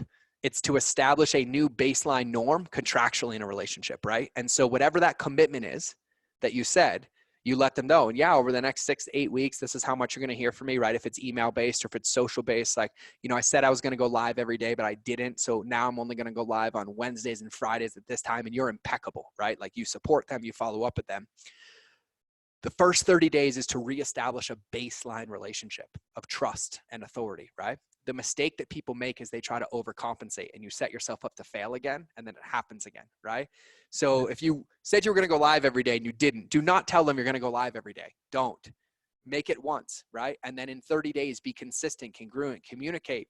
And then after that 30 days, then you get into surprise and delight. You maintain normalcy, but then maybe you drop in an extra 2 lives a week without announcing it, or just announce it, but you don't make it a part of the schedule. And then you're like, you just send them a gift in the mail, right? Because if you send them a gift here, they're like, oh, they're compensating. They're trying to win me back, right? If you reestablish the relationship and they're there, and then you send a gift, they're like, God, they really love me. They're thinking about me. I love them, right? And so it's a process, because you had an established relationship and you lost it, right? It's like you had a marriage, but then you stopped coming home for 8 weeks or 2 years, right? You don't just get to walk back in the door and be like, hey, honey, I'm home. Let's be back to husband and wife, right? No, you have to reestablish a norm with consistency, right? And so that's it. It's awareness, adjustments, articulation. And then in that articulation, you're asserting yourself as the leader. Here's my commitment to you. Here's what the next couple of weeks is going to look like, whatever platform, social, email engagement, whatever. And then you maintain it, and you better make sure that you set yourself up to win. And this is easily achievable. It can't be hard. It has to be a priority, because if you don't do this, they're gone forever. and they're gone with a vengeance. They will drag your name across the coals because they trusted you again, right? So 30 days, reestablish.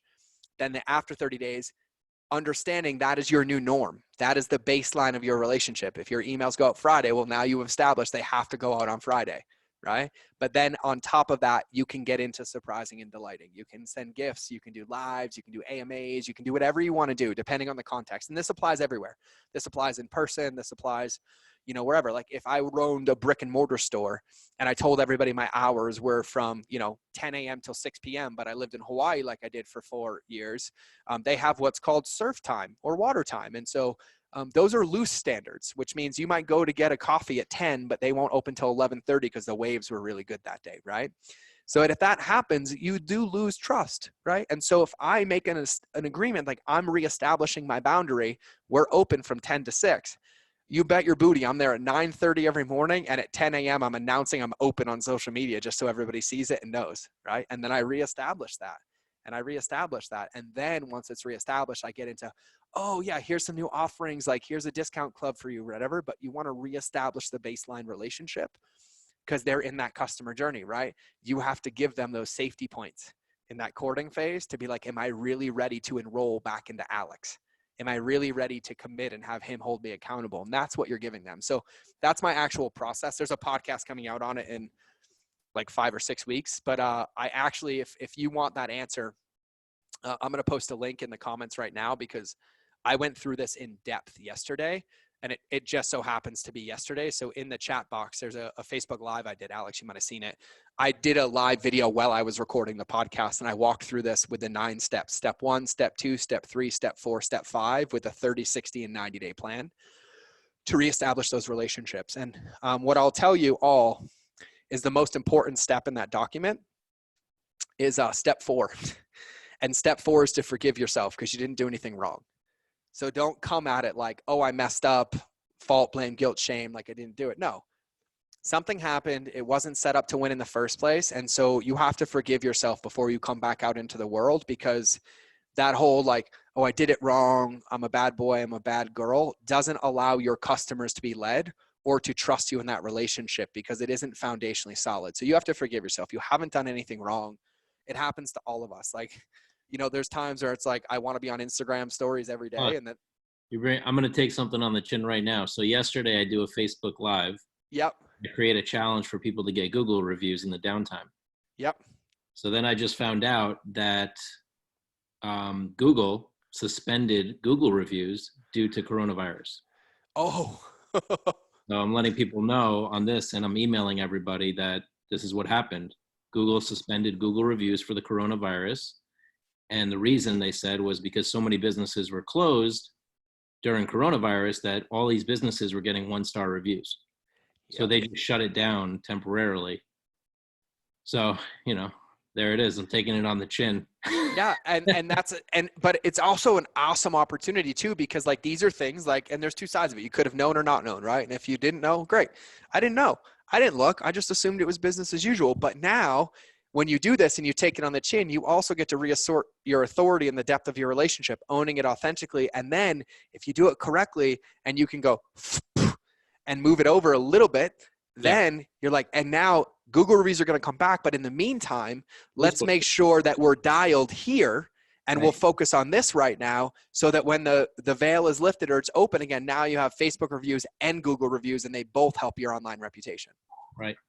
Yeah, I love it, man. I love it. Yeah, I'll take any more questions too. I love it.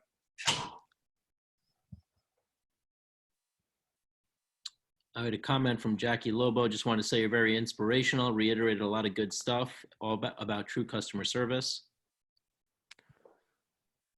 I try. Robin says, thanks for your Google response. Any suggestions how to let my client know in a way that they will write another review? So yeah, some people actually sent out to get these reviews and then they found out there was no response even from Google. It just went into the abyss. Yeah. So like, here's the thing, like even with that, like very, very, what I just said is so applicable, except it's not as long. You didn't do anything wrong, right? That's something that really is like outside of your control a little bit, but don't make it about them, make it about you. Right. So the thing is like, it's so easy to be like, yeah, it's Google's fault. Right. And it's like, yeah, hey, the review didn't go and I'm sorry. Next time I'll do my due diligence to make sure they go. I'll test the process. And I just wanted to own that and apologize. And here's my commitment.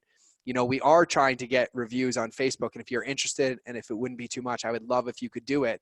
And then maybe you could even surprise and delight them and be like, oh, and by the way, I just included a bonus for you at the bottom of this email. Here's my PDF with the 7 steps that you can do right now to get your finances in order before you buy your home. Or, you know what I mean? You can really kind of meet them and own it and then give them a new one. And what I found, and I mean, I used to wear hoodies every day that said unapologetically authentic. I trademarked it, right? Like I tend to wear the things that I believe in, like relationships, the algorithms are pink. I'm just on a pink kick right now. Yeah. And when you can really own it, right? What you're really doing is you're establishing solid ground, right? If you email people and you're like, hey, Google broke and that sucks. Can you leave me a Facebook review? Like, good luck. That's hollow ground, right? But if you own it and you assert yourself as the leader, like 100% responsible, 100% of the time, it doesn't have to be a big story. It's like, man, I sent you guys to Google and I'm sorry. They were down. I didn't check. And every time in the future, I will check. And so my commitment to you is to be impeccable with my word. And I just wanted to thank you for being patient with me and all of you showing me how much you care and sending me responses to help me. We fixed it. I've tested it. I would love it if you were open, if you could go leave that review on Facebook as well, as that would be massively supportive. And of course, hit reply to this email. If I could do anything to support you, I'd love to jump on a call. And then It's like, boom. how does it turn into an opportunity? Boom, right? And like for every one of you that sent it out and got responses, that's feedback on the depth of the quality of relationships you already have with your customers because they cared enough to respond to tell you it didn't work, which means they really wanted to leave it, which means you are doing good. Take that to go deeper and keep going because people will really, really want to support you when their tank is full. And that's what happens when you understand these customer journeys. Nice. Any more?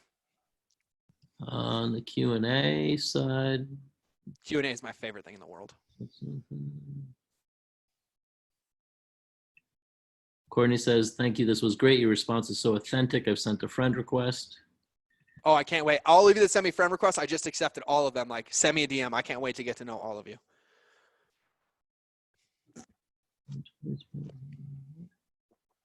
Yeah, man, a lot of positive response. I mean, I think tremendous value in this call. Appreciate that you went overtime for sure. Oh, of course. Of course. Yeah. I mean, this is People the on game. Facebook Live too. So say hi to all those on Facebook Live. Thanks for joining. Yeah. And thank you for everybody that stayed on and did this. And I'll say it again, Alex, if anybody wants to do a follow-up, if you want to set up one and we can do like an on video AMA, I love those as well. And I'll support them any way that I can. So you just let me know. Awesome.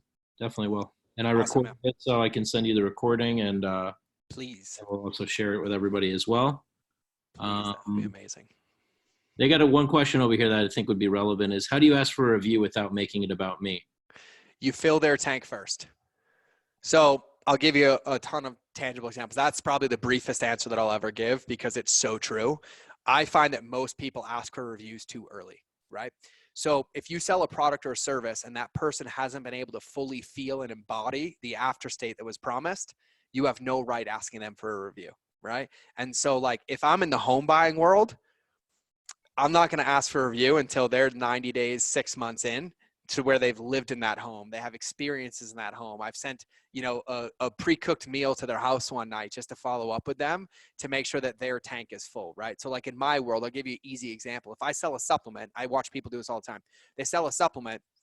The supplement takes 7 days to ship, right? On day 5, they have an automated email asking for a review of a product that never even made it to the house yet, right? Like not going to win, right? And so you have to understand the buying cycle, the consumption cycle, and the winning cycle of your customer. And so if you're selling a house, if you pay attention, you can probably realize that there's a period or a phase of probably 30 to 90 days of like I call it the puberty phase of like figuring out home ownership, getting settled, unpacking boxes, right? Doing all of that where they're excited that they have the home, but they're also really dreading and overwhelmed on everything that's happening because the home isn't set up yet, right? They're unpacking boxes. They don't have time.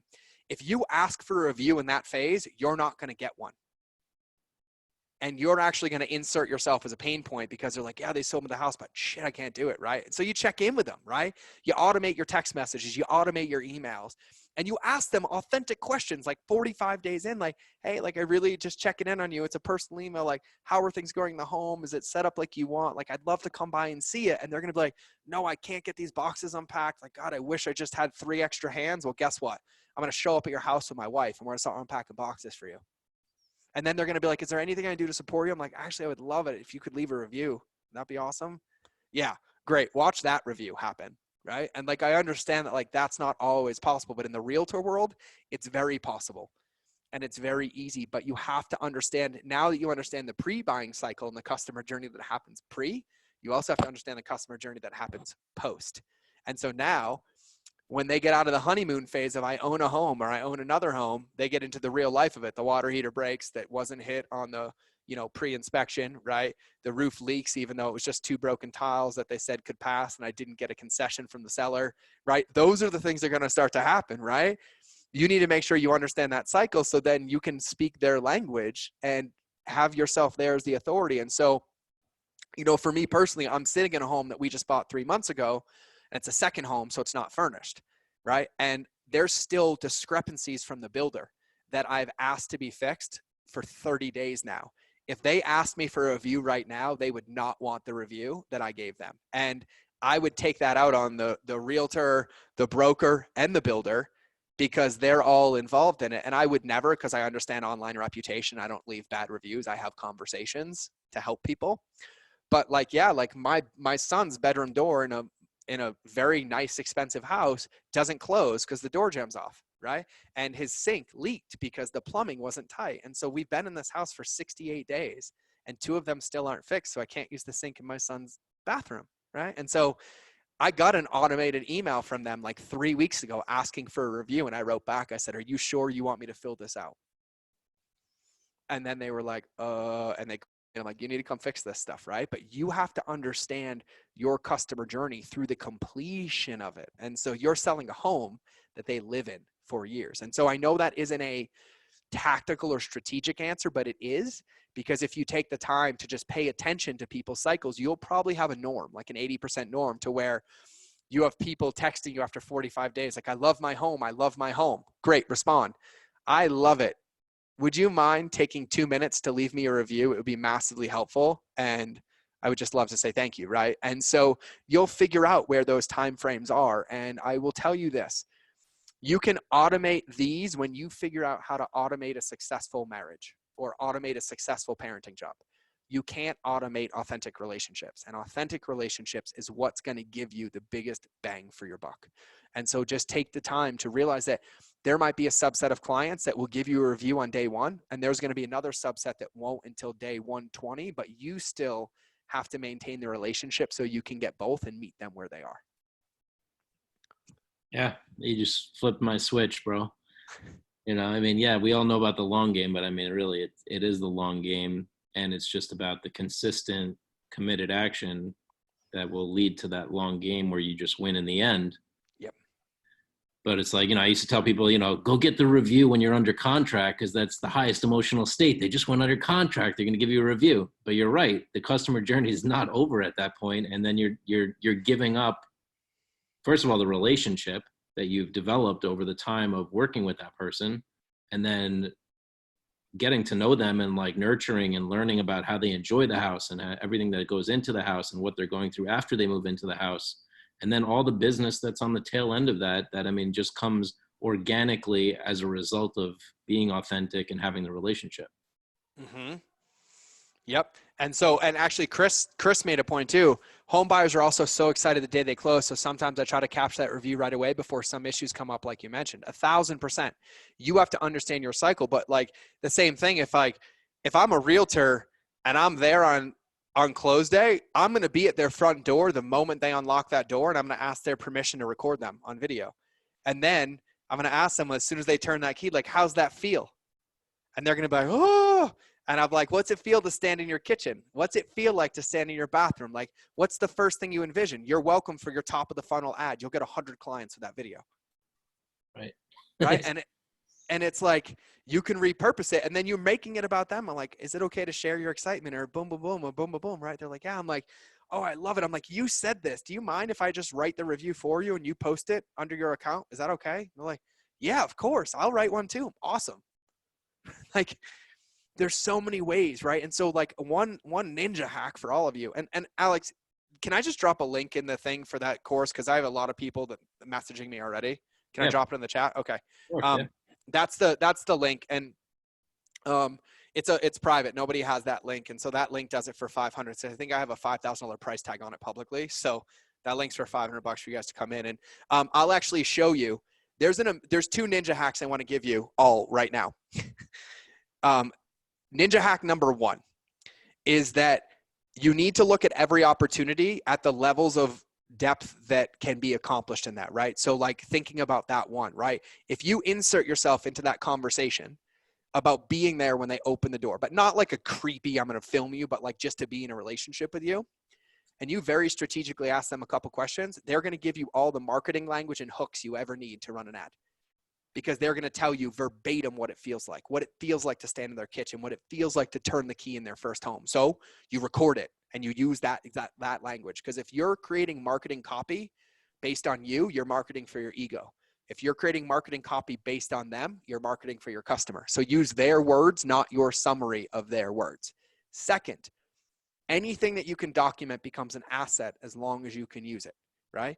And so I watch people close on homes and they'll call somebody, hey, can you give me a video of you 30 days later? I'm like, why not capture the raw emotion in the moment and ask them like, hey, like I love featuring first-time homeowner stories. Like, is it okay? Like if I'm literally there with my crew, like I want to record your documentation. I want to feature you, have it be there about you and what it is and all your information's not in there. And then like literally I'm going to have a chef come in and cook your first dinner for you and your husband at a table. Are you okay with that? Yeah. Can I have a film crew there?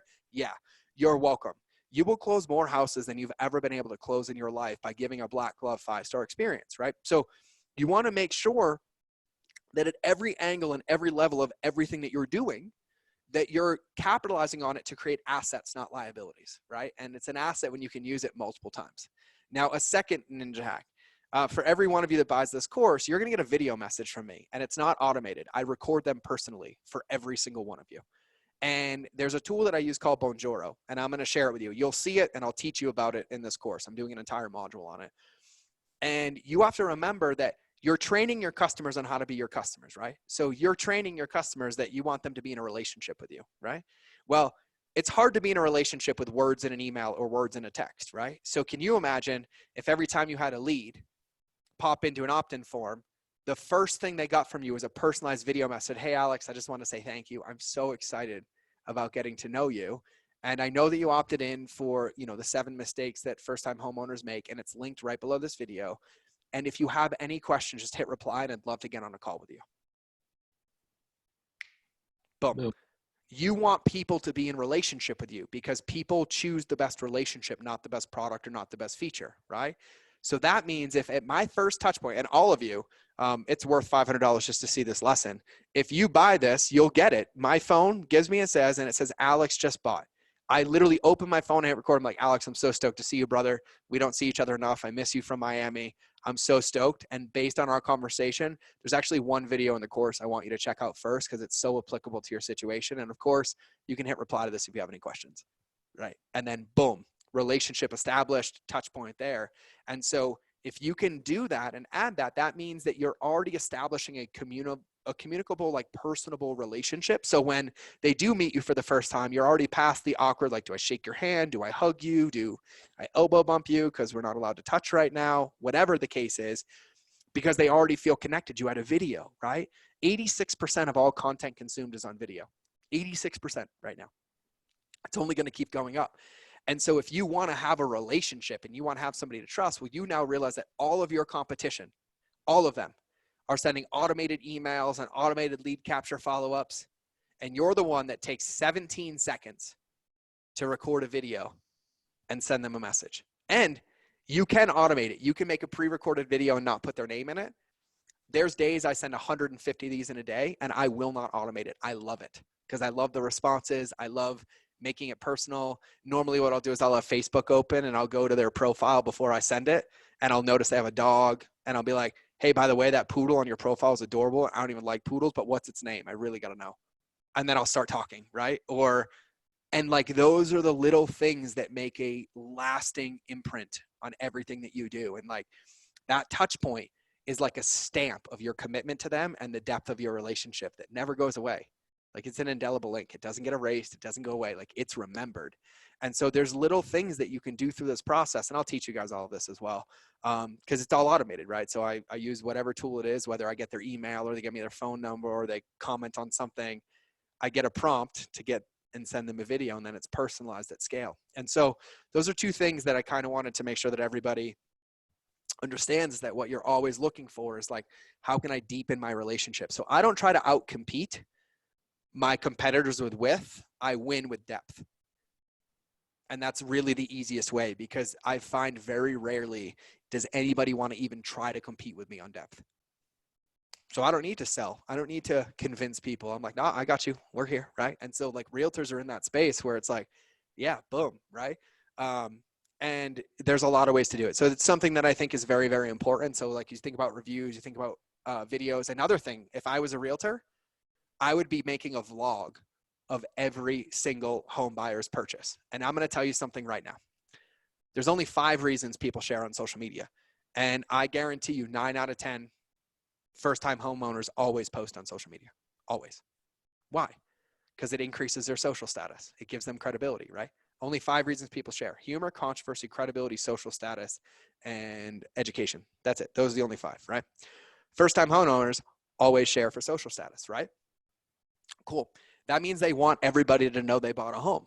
So do you think they would be opposed to you having a film crew make a vlog and a story of their home buying journey?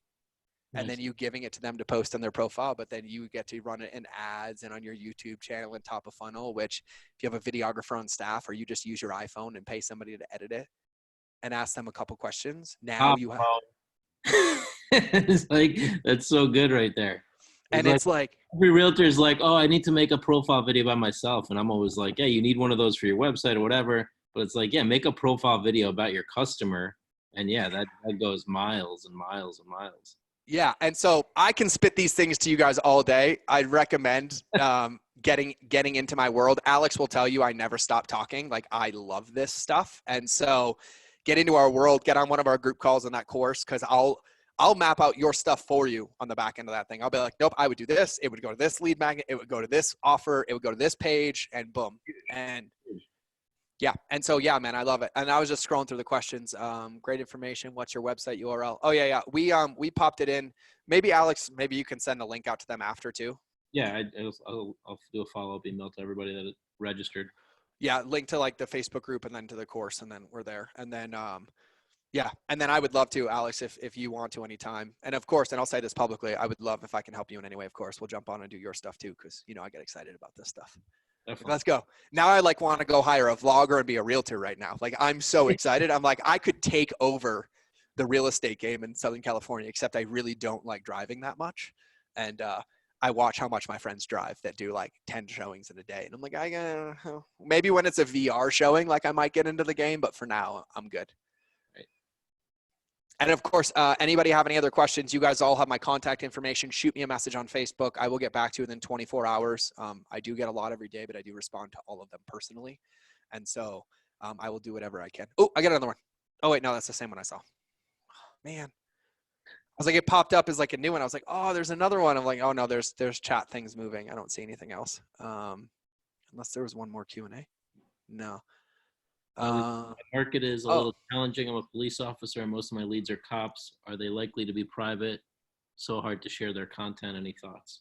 Yes, this is where you get to use contrarian marketing. This is where you get to position yourself as the word of mouth secret realtor.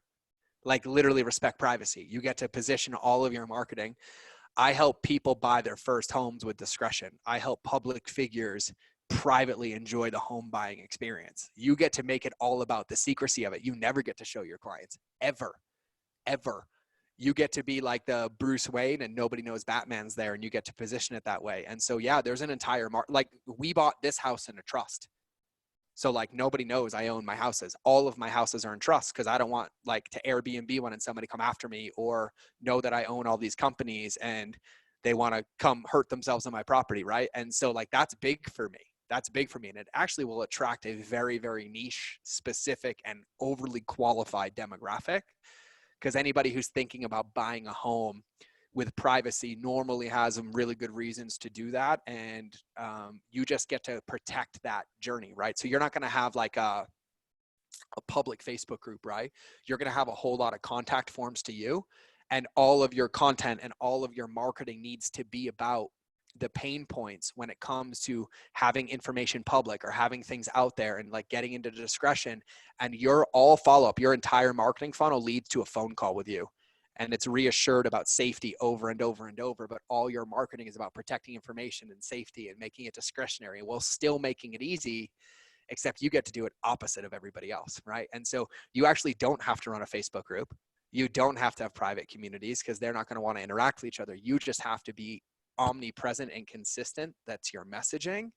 And then you'll find the right lever that gets the most people in, whether it's a call with you, whether it's discreetly filling out a survey like a Typeform or a Google survey and mapping out that journey. And then you get to position yourself in the market where nobody else is.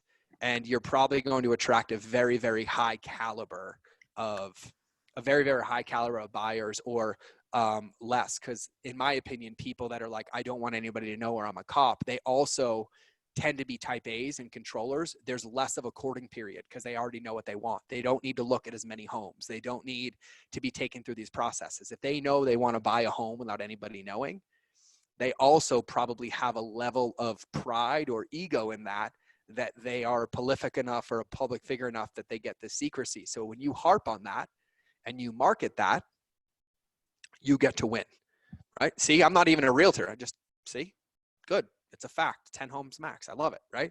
You just have to understand the human that's in it, right? And when you understand the human, and in the course, I teach the captain's assessment to understand the human, then see, Thomas, as a former New York City police officer, that, right? Yeah, that. All of that.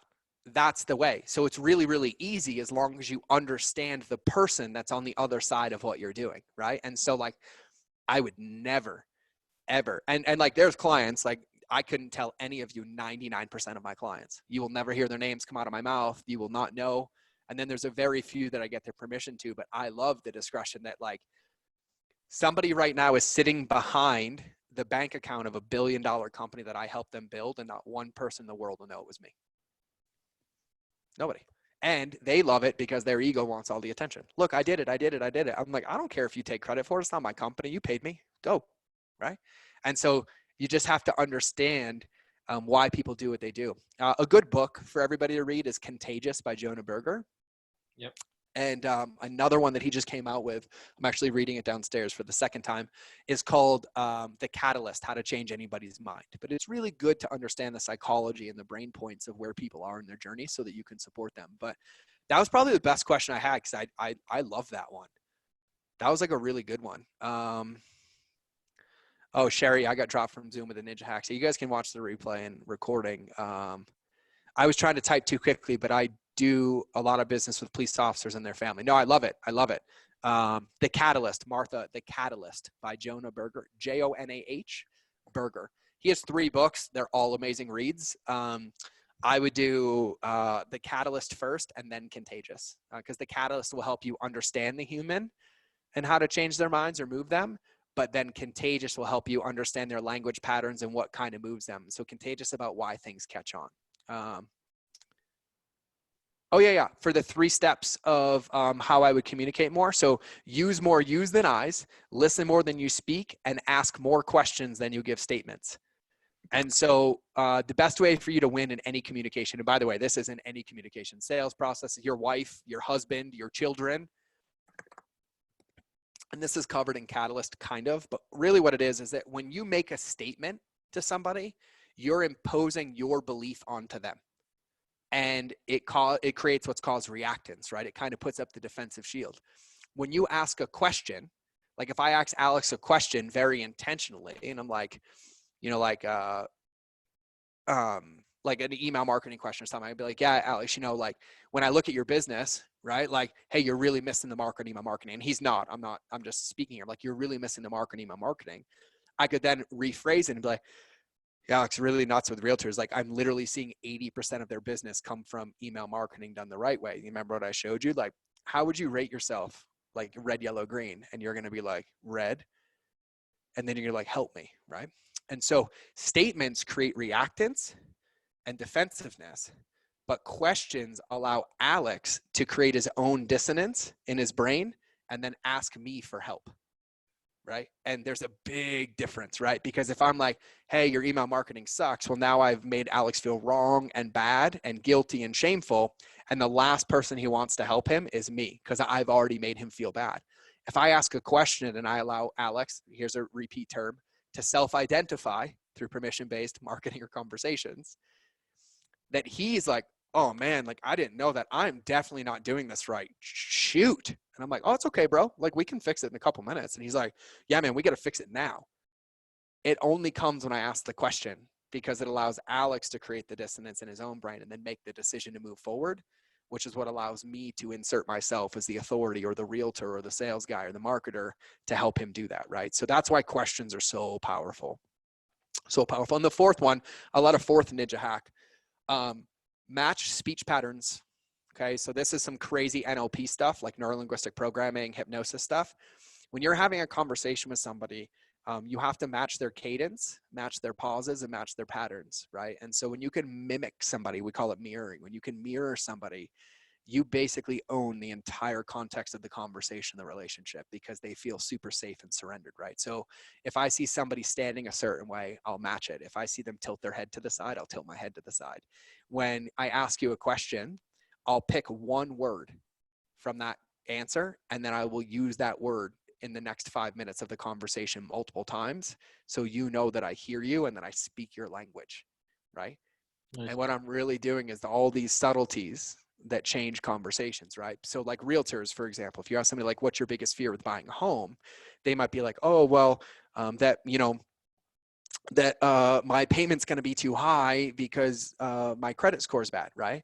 And you might know that they're talking about interest rates, right? And you might be like, well, no, because if we use this one subprime lender with this one Fannie Mac thing, it's going to give you, and they're going to be like, what? Right? But if you're like, yeah, and you're like, oh, and I completely understand the fear is that you're not going to get funded. Like if you use their exact language, or if they use a word to describe their fear, it's like, you know, it's like when you think about buying your home, what comes up with you and they're like, I'm petrified because of money. Well, petrified is a word that they use. And so then when you're having a conversation, you can use the word petrified and you're mirroring them. I mean, negotiation tactics use this, hostage negotiators use this, everything.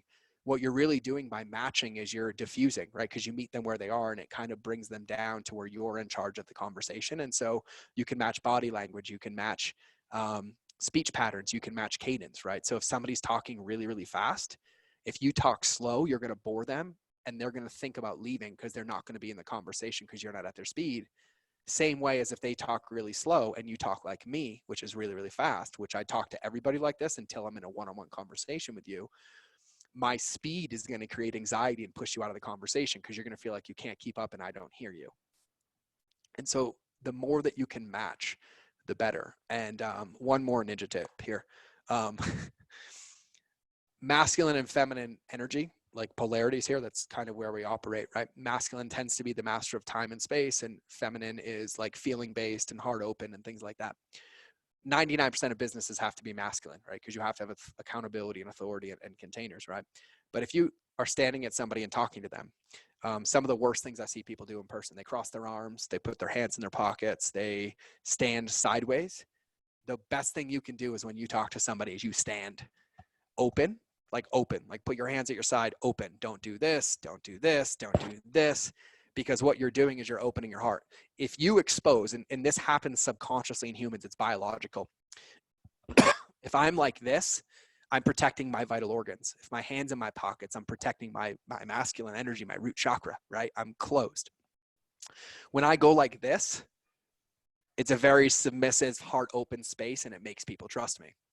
Another thing to do is that if you're having a conversation with somebody and it's a very feeling-based conversation, angle yourself to their right side. And if it's a very authoritative, masculine, like, this is what we're doing conversation, angle yourself to their left side. And so when you stand in front of somebody, or if I'm standing in front of Alex, when I stand in front of you, without you realizing it, if I stand to what would be your right, but your left looking at me, if I stand to your left looking at me, I look taller and more authoritative to you because it's the masculine side. If I stand to your right, I will look shorter and submissive to you. And so these are some really ninja things that you can do. But there's a lot that happens in communication that has nothing to do with this. Like, this accounts for 5% of communication in relationships. And this happens on video too.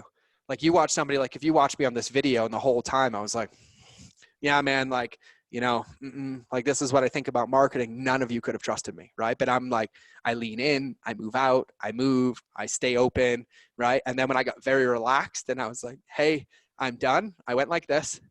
I'm like, all right, I'm ready to listen and answer questions, right? But I stay open, I stay engaged, I look, right? It happens everywhere.